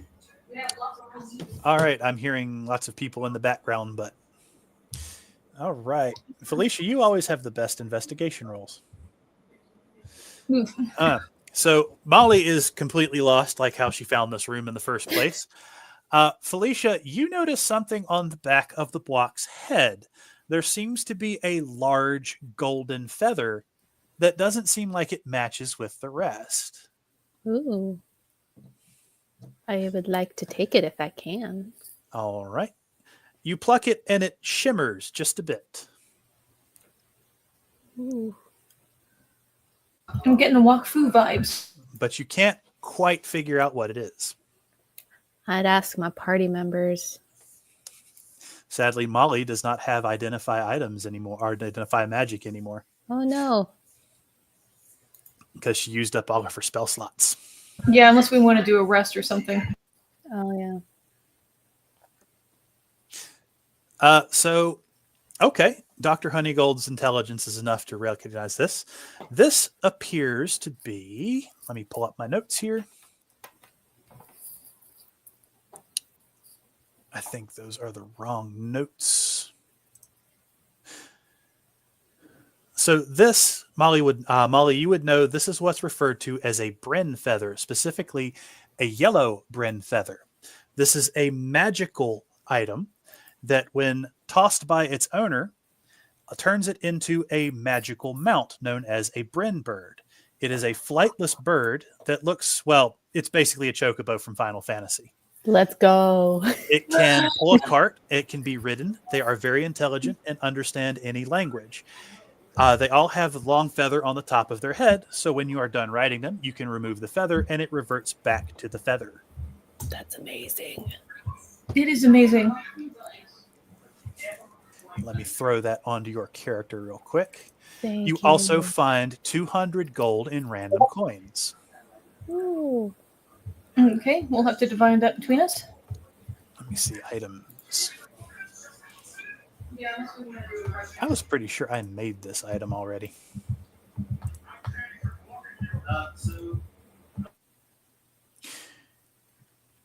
Give me 1 second, guys. Everybody suddenly went quiet. Oh. Yeah, I muted myself because you can hear Okay. there's TVs and stuff where I'm at, so. Well, remind me of it later. I have it somewhere saved on here. I will continue to look for it. Okay. But yes, you now have a magical bird that you can ride around. Yay. Let's go. Anything else you guys would like to do? Ah, there it is. Cook some chicken. Yep. Right. Well, he's doing that. I would like to try to start building a pallet, and I'll tell everybody what I'm attempting to do. Looks like Dr. Honeygold, though, wants to go through this door, so hang on. Before we go running too far, we may want to do, honestly, a long rest if you want to do more exploring. I'll stop Molly real quick before she runs too far away. Where did you go, Molly?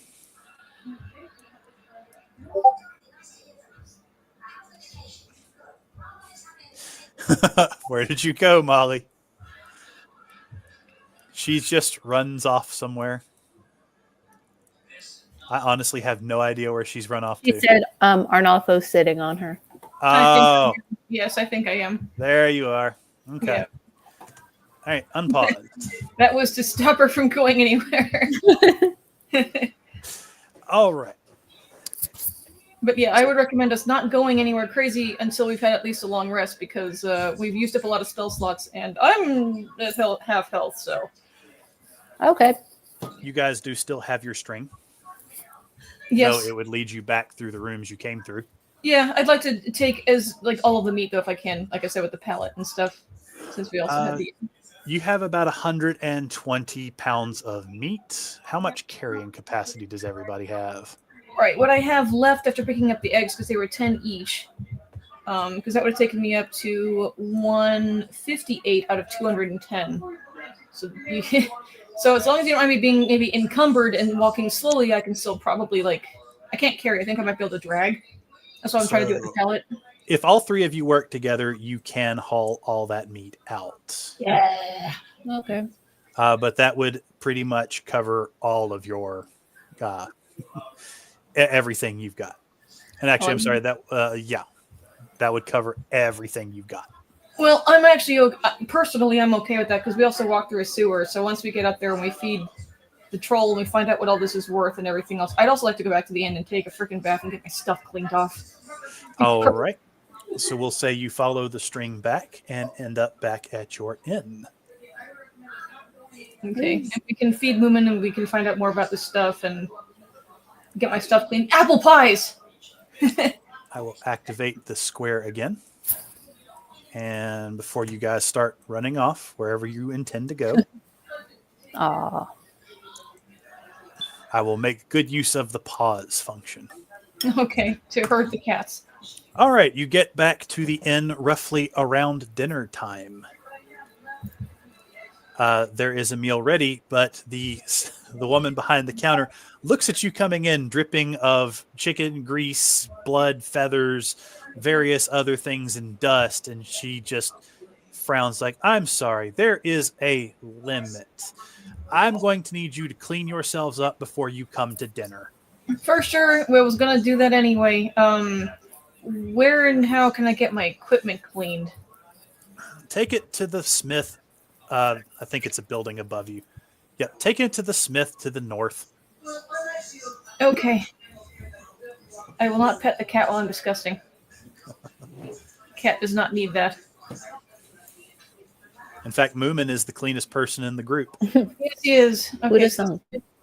I'm assuming you picked him up from Mint. Oh, yeah. Woulda. is this the smith?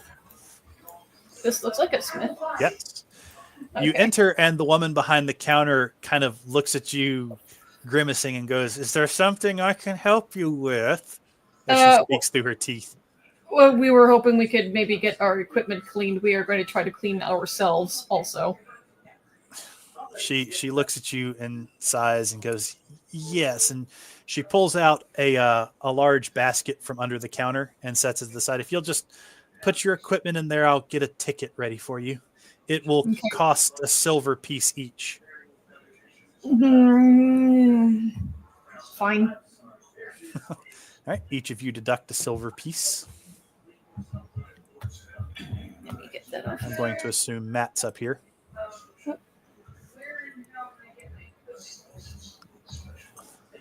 Come on, let me type 10. Goodness, there we are.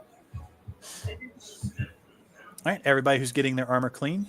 Oh, Matt's got about 10 more minutes. So Okay, well, I guess we can say, I was going to head to the bathhouse, which we've done before. I forget how much that one cost. that's a silver piece each. 2 silver. Fine. Well, normally it would be a copper, but you are abnormally disgusting, and they remember what Moomin did before. Yep. Yep. All right, let me calculate something real quick. And we'll just say you guys do that and eat dinner and go to bed and collect your stuff. Yep. Well, I was going to ask if they had apple pies, and if they don't, if they could make apple pies. We will do that next time. All right. I changed that. So you guys get 2,000 experience points to split between you. So that's 500 experience points each. Okay. All right. And we will call that there. All right. All right. Anything anybody want to say before we go? Oh, we need to also distribute the gold that we got. That was also 500 each to each of us, right? That was 200 total. So that would be 50 each to each of you. Oh, 50 each. I misremembered. I had the 0 wrong. Yeah, misremembered, uh-huh. Uh-huh.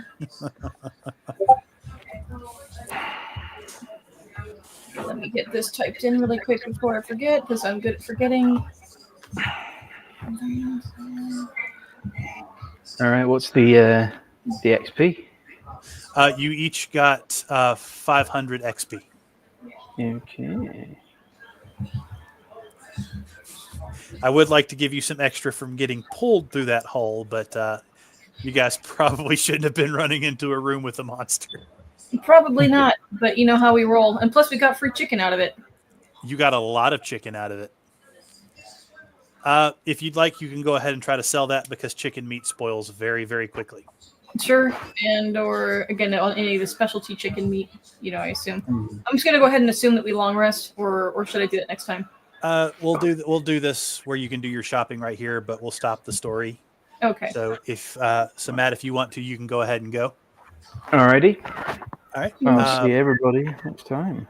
Yep. All right. See you later.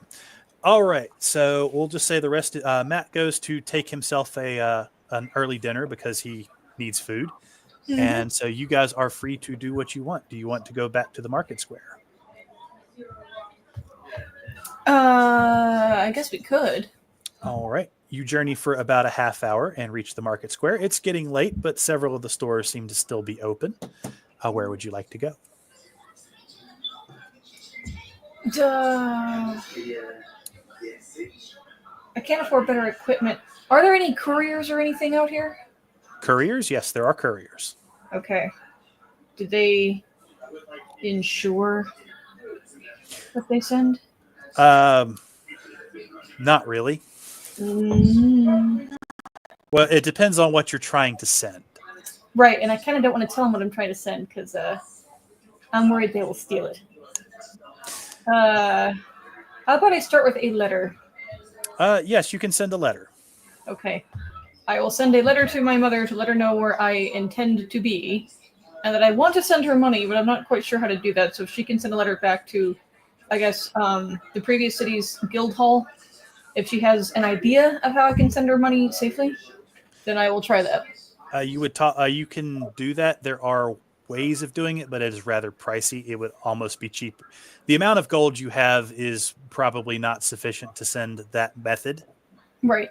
Because you're 6 days from your headquarters, and if my map is correct, you're probably about 2 weeks from your hometown. Right. So that's why I'm sending her that letter to see what she wants to do. All right. Just you can tell her to address it to the guild hall, and the mail will be waiting for you when it arrives. All right. That's what I shall do. All right. That will cost you 2 gold pieces. It's for Mom. It's fine. Any parts for money for Mom. Okay. All right. What did you want to do with all this chicken meat? Well, I presume we have to sell it. We can tell everybody it's super special, awesome dungeon chicken meat. All right. Make a persuasion roll. Okay. Persuasion. The butchers great. look at it and get really dubious, but then Molly comes up from behind and says, no, really, it's pretty good. I'm a doctor. I can vouch for it. And they kind of buy it. So they look at the meat, appraise it. It looks fairly healthy, though abnormally large for a chicken. They offer you about 20 gold for the whole thing. Okay. So that'd be 5 gold for each of us, I assume, for splitting it evenly? Yes. Okay. Molly is still demanding Matt give her a stool sample. You will have to take that up with Matt. You are not with him anymore. I think you went to the market square. Yes. He's having a nice big meal. We're trying to buy stuff. Is there anything else you guys would like to buy? Maybe a light source for the next time you go down there? Nah.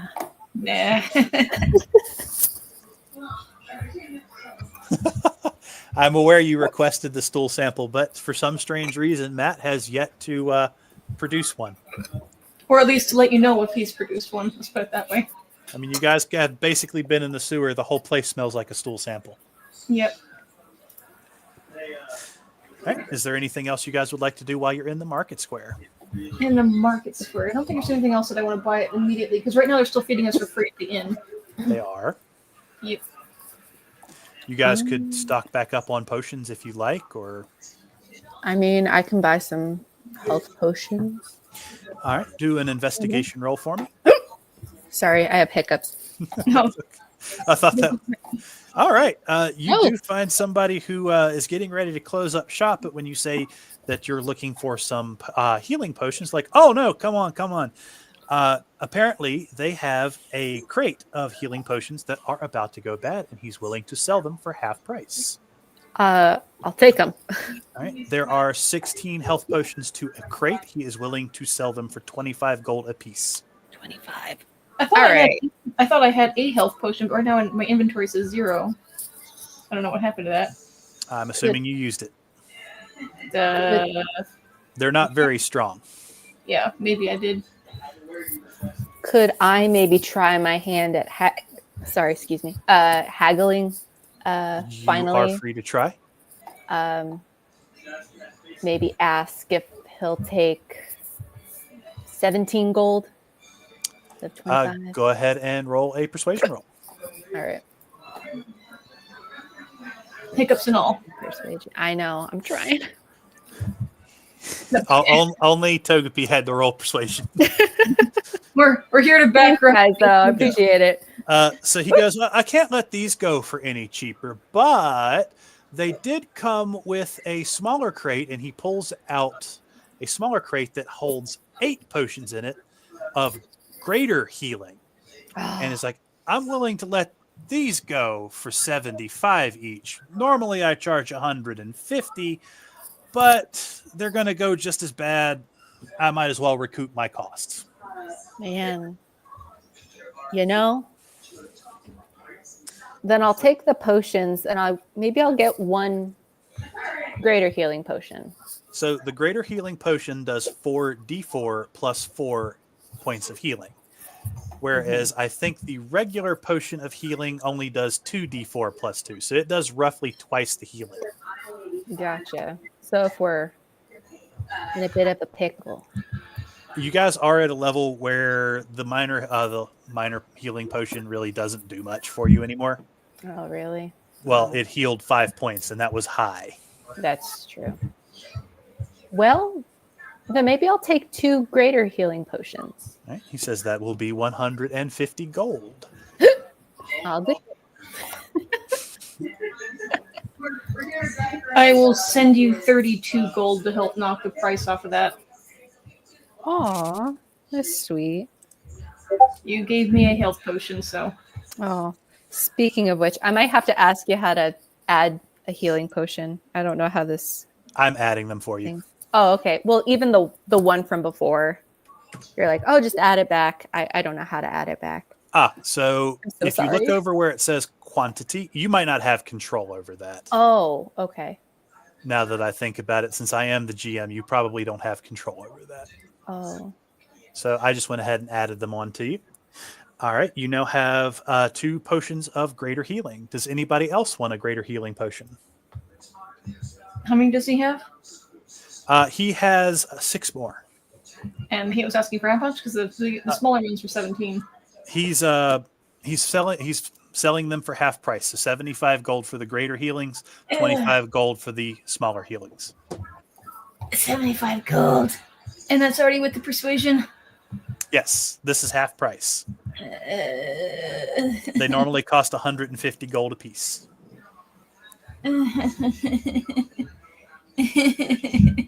It hurts so good. It hurts a lot.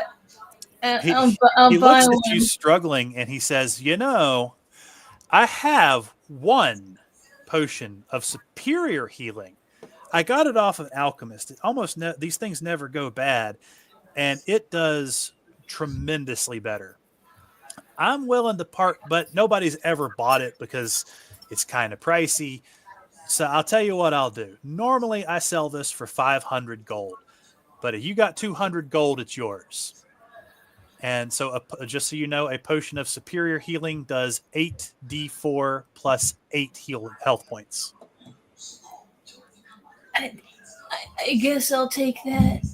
All right. Tiffany. Knock off 200 gold pieces. Yep. And you are now the owner of a potion of superior healing. Yay. All right. I say miserably. Jack says to tell them the chicken meat is royal. Royal chicken meat? Royal chicken meat. It probably is royal chicken meat when you think about it.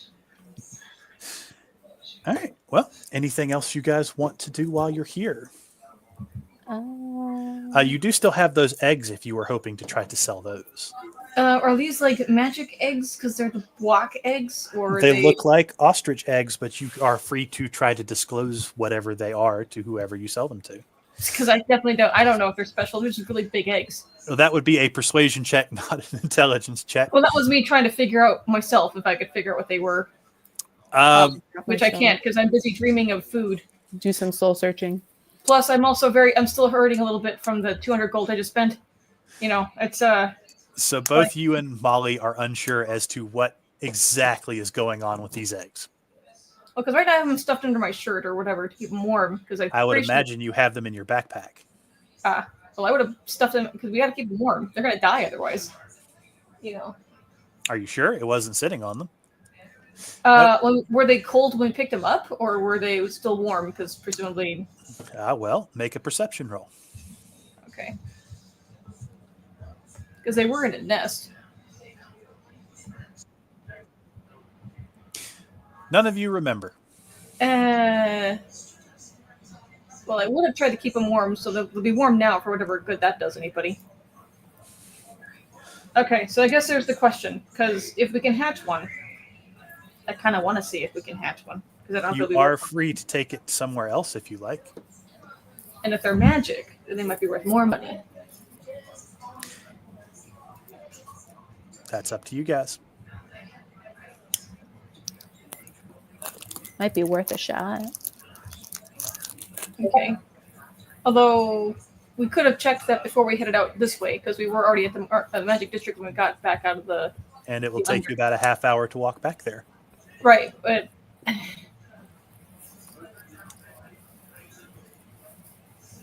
Okay. Well, I mean, I'm willing to do it, but I guess it depends on if anyone else is willing to do it. I mean, what else are we going to do? Well, I mean, we could get dinner and go to bed. Those are the other options. I mean, if we can get money off the eggs. Okay. Then I guess we'll walk a half hour I'm back. still with it. All right. As you walk into the Mage's Quarter, most of the stores are closed, but you notice the Reagitorium is still open. And I'm not going to switch over the map, so Okay. you guys are free to go in if you want. Sweet. All right. When you arrive, the clerk greets you. He's like, "Oh, welcome back. It's a bit late to continue mapping, isn't it?" It is, however, we do have these eggs, and we weren't sure exactly what they were and whether perhaps somebody might want some, or if they're good eating. She goes, "Oh, okay. Hang on one moment. I don't normally handle purchasing." And she raises her hand, and one of the birds from the ceiling comes down, a very colorful parrot. And just like with her boss, she stares at the parrot meaningfully, and then the parrot looks at her and flies off. A few moments later, Mr. Inscrutable appears in front of you in a puff of smoke. He goes, "Ah, I hear you have something you wish to sell." Yes, we Yeah. do. We have these eggs, and we aren't sure exactly what they come from, and whether they're hatchable, He holds out his hand to take one of the eggs. for sure. As you hand him the egg, he almost drops it, but he catches it. And he goes, "Ah, hefty. What sort of animal did they come from?" Well, it was some sort of giant four-legged chicken. "A four-legged chicken. Exactly how big are we talking about?" It was, what is it, like Big. actually, we butchered it for 120 pounds of meat. Oh my goodness. Huh. Somebody must have been doing experiments down there again. Have to go down there and clear it out myself at some point. Tell me a little bit about this thing that you all took down. I need to understand a little bit about what we might be dealing with here. It seemed to control a bunch of regular chickens, and these were in a nest that it was not sitting on, but it was in the room with the thing. The giant four-legged chicken, which did grab one of our companions. He's currently back at the inn, I assume, recuperating from his terrible ordeal. He's nodding as he's listening. Huh. Well, let's take a look. And he waves his hand around it, and you feel a bit of magic surge around you. And he is studying it very, very closely. And he goes, "Huh, interesting little thing. Somebody must have certainly spent a lot of time working on this guy. Not sure if they're still hatchable or not, but I'll take them off your hands for 50 gold pieces each." That is a lot. Okay. Well, we have 3 eggs, so if we want, we can keep one if we want to try to hatch it. And I think the doctor and I are at least on board, are on the same page on at least one. I'm down for that. Okay. He says, "Now, I will warn you, there is no guaranteed solution that they might be viable or not. I myself might have trouble. If you would like, I can work on all 3 at the same time, but only purchase the 2, and we will see what comes of them." That sounds all right with me. How does everyone else feel about that? Sure. He says, "I will provide this service by purchasing the first 2 eggs for 40 gold each, and then I will attempt to incubate yours along with the other 2.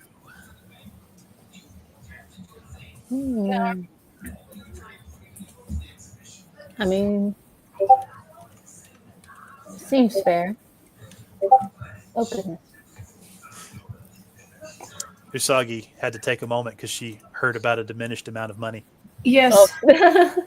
Yes, and every single time that hurts the soul just a little bit. I can feel it.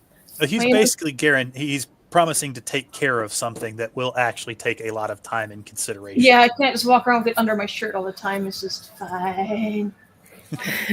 Very, very well. And he whistles, and 2 of his assistants and Mint come over. He goes, "Take these back to my office. Put them somewhere with the hot rocks, but don't get them too hot. I need to investigate them to figure out exactly how we're going to hatch these little darlings."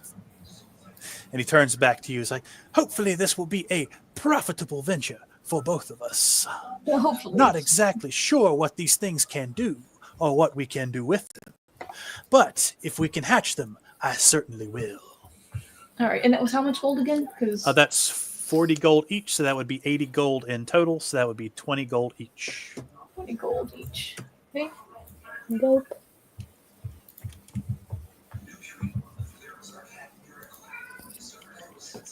Just got to remember to put 25 gold onto Matt's character for all the stuff you guys have sold.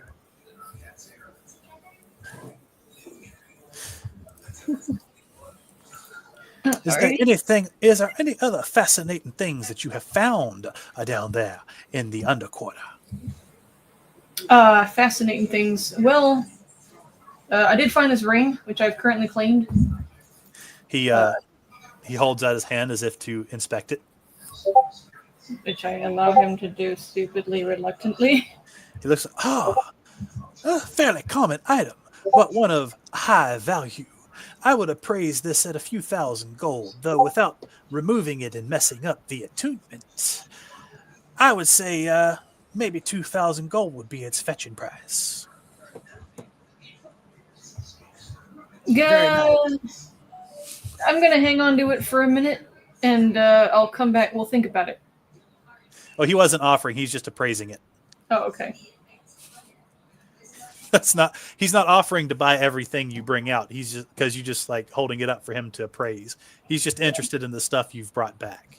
Well, we could ask him about the symbol that we saw down there because we don't know what it means, and also the portal, and if there's any way to figure out where a portal goes without having to go through it. A portal, you say? That is an odd thing to find down there. But odd things have been happening all day today. One of my customers was hit with a random pile of throw-up, and there was nobody around. And then somebody else walking towards the store.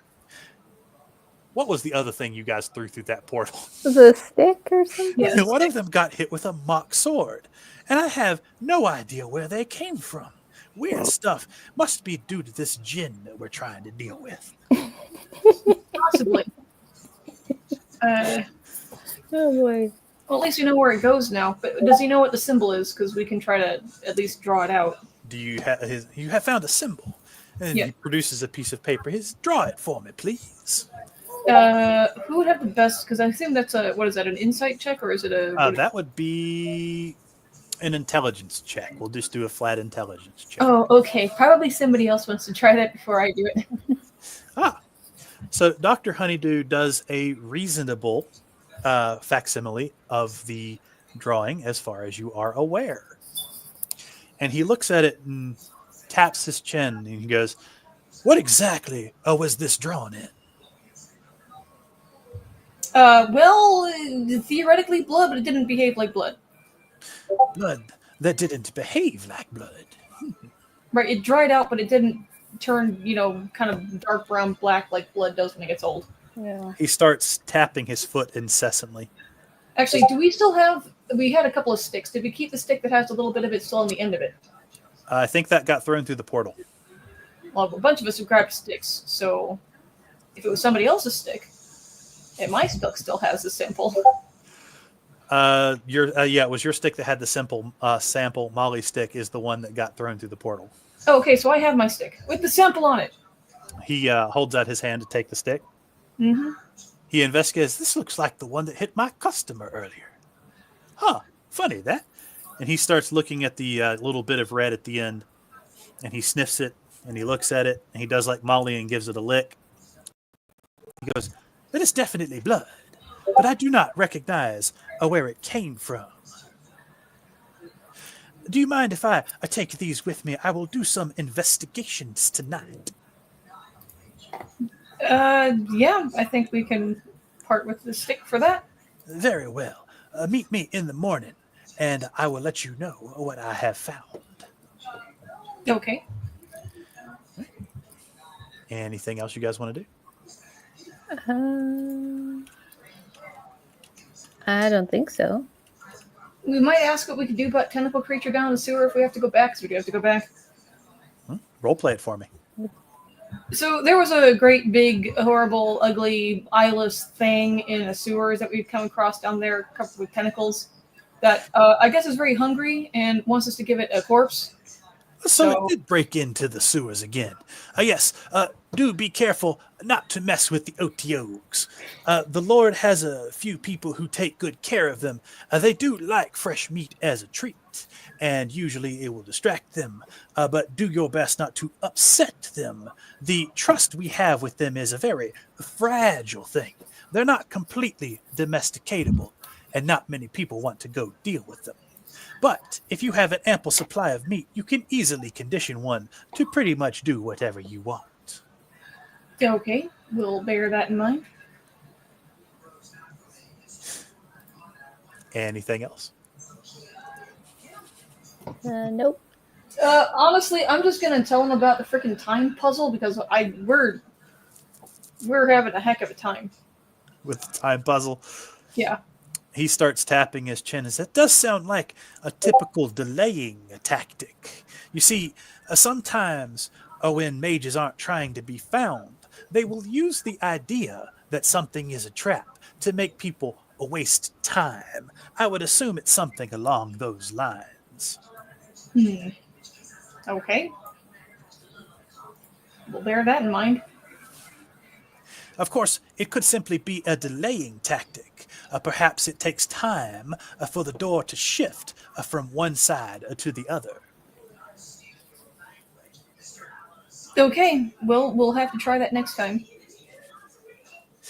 Anything else you want to ask him about? I hope somebody writes that down because I'm not going to remember. I'm not 100%. I can't.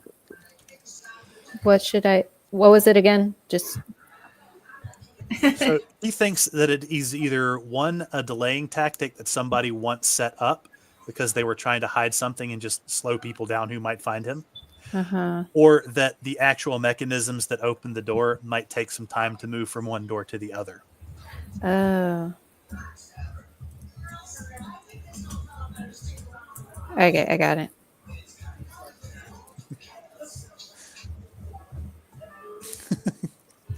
Yes, conveniently, Jack, they had 120 pounds of chicken meat that they cut from the block.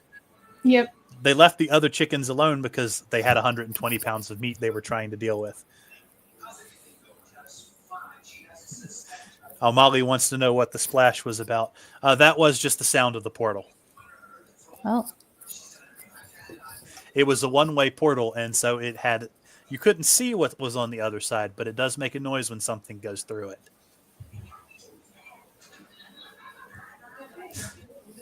All right. Anything else you guys want? Okay, I think I'm done, so. I think I'm good. All right. All right. So I'm going to assume you guys head back to your inn and go to sleep for the night. Yes. All right. Although I am going to ask still about the apple pie.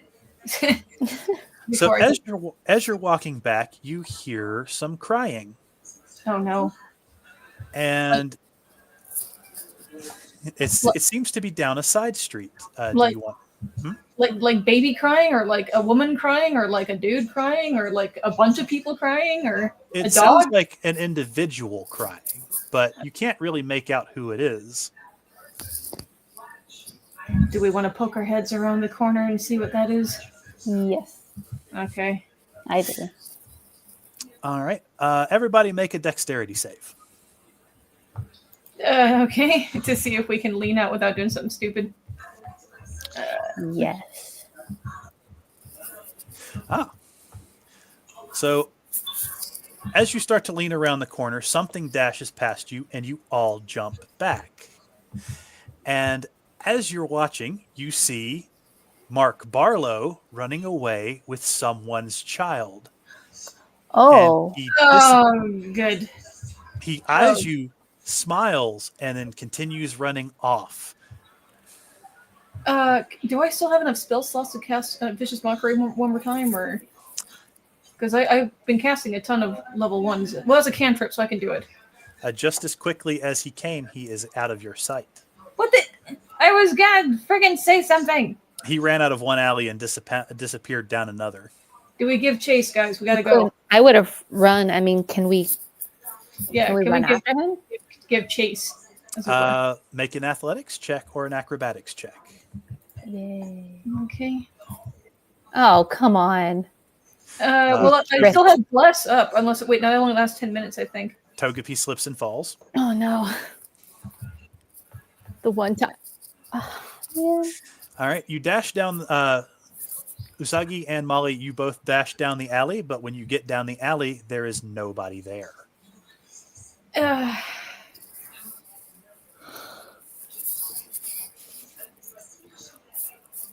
Well, dang it. And we can't detect anything because we don't have any spell slots. So we can't detect magic. And I'm sure if I detect evil, I'm just going to get the same as always. It's everywhere. Mm-hmm. Maybe. What about perception? Is there somewhere he could have gone? Right. So you look around and you notice you and Dr. Honeygold both notice that there is a sewer grate that is slightly ajar. It appears that he disappeared into the sewers. Do we do this, guys? I mean, I'd like to, though it's late. Okay, Doc. All right, we're all on board. We're going down the sewer grate. You're going to chase an undead creature down into the sewers in the dark. Took a child. Oh, well, he's with us, so we got a torch. That's not the problem. I'm at half health. And I just spent 200 gold on a beautiful health potion, but we're also out of basically first level spell slots, I think, most of us. If not out, we're pretty close to out. And this is a pretty serious undead.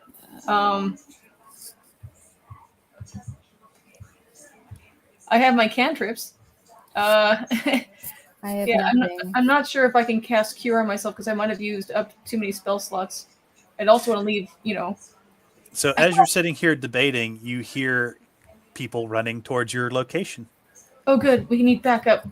You can tell them where they went. So maybe. from around the corner, you see Bradford appear with 3 different guards. Oh, okay, cool. Yeah, we need to go save a kid. Come with us. So he goes, you all stay up here. I'll head down and find him. Okay. So he and the guards disappear into the sewer. Okay, so we're going with at that point since he's there? You guys don't even have your equipment with you, I wouldn't think. Oh, we haven't picked it up yet? Well, you have them all at the cleaners. We didn't pick it up after we were finished getting our baths? Because I would have assumed we would have done that. That would have been the first thing I would have done. I'm not rocking around the city without my stuff. Nobody said they stopped to pick up their stuff. But we have to say it even if it's self-evident? Yes. Oh. That's freaking... Well, you guys are basically completely without gear. They did say, let us handle it, and we are without spells, and you're half health. The best people are working on it. Yeah, well, I can have his horse if something happens to him, so... Well, it's true. So there's that. You got that going for you. Yeah. Yeah, Molly's right. We might slow him down. You see some of the guards go off to talk to the person who's crying. Oh. And you guys are left in the alley alone. Okay, do we want to talk to that person in case they have anything useful, or at least, let's say, eavesdrop? Maybe eavesdrop. Okay. All right. Roll a stealth check. Stealth check. Molly falls flat on her face. Why am I rolling so crappy? Felicia does Welcome a to my fairly world. passable job. Roll a second stealth check because you glow in the dark. Oh. All right. So you did it with disadvantage. You get the 6. Okay. Dang it. So the guards see you approaching because you glow in the dark, and they say, "Don't worry, we'll handle this." And they take the woman who was crying away. Oh, well. You tried. I'll give you credit. You tried. I tried. All right. Anything else you wanted to do? I don't know if we can do at this point, unless there's anything else in this alley. Since it's empty, I guess we can look around in here in case there's anything. Wandering around the city without equipment at night. No, we're just looking in the alley where we are, where the lady was. That's all we're doing. Roll investigation. Oh. No, I'm thinking apple pie, apparently.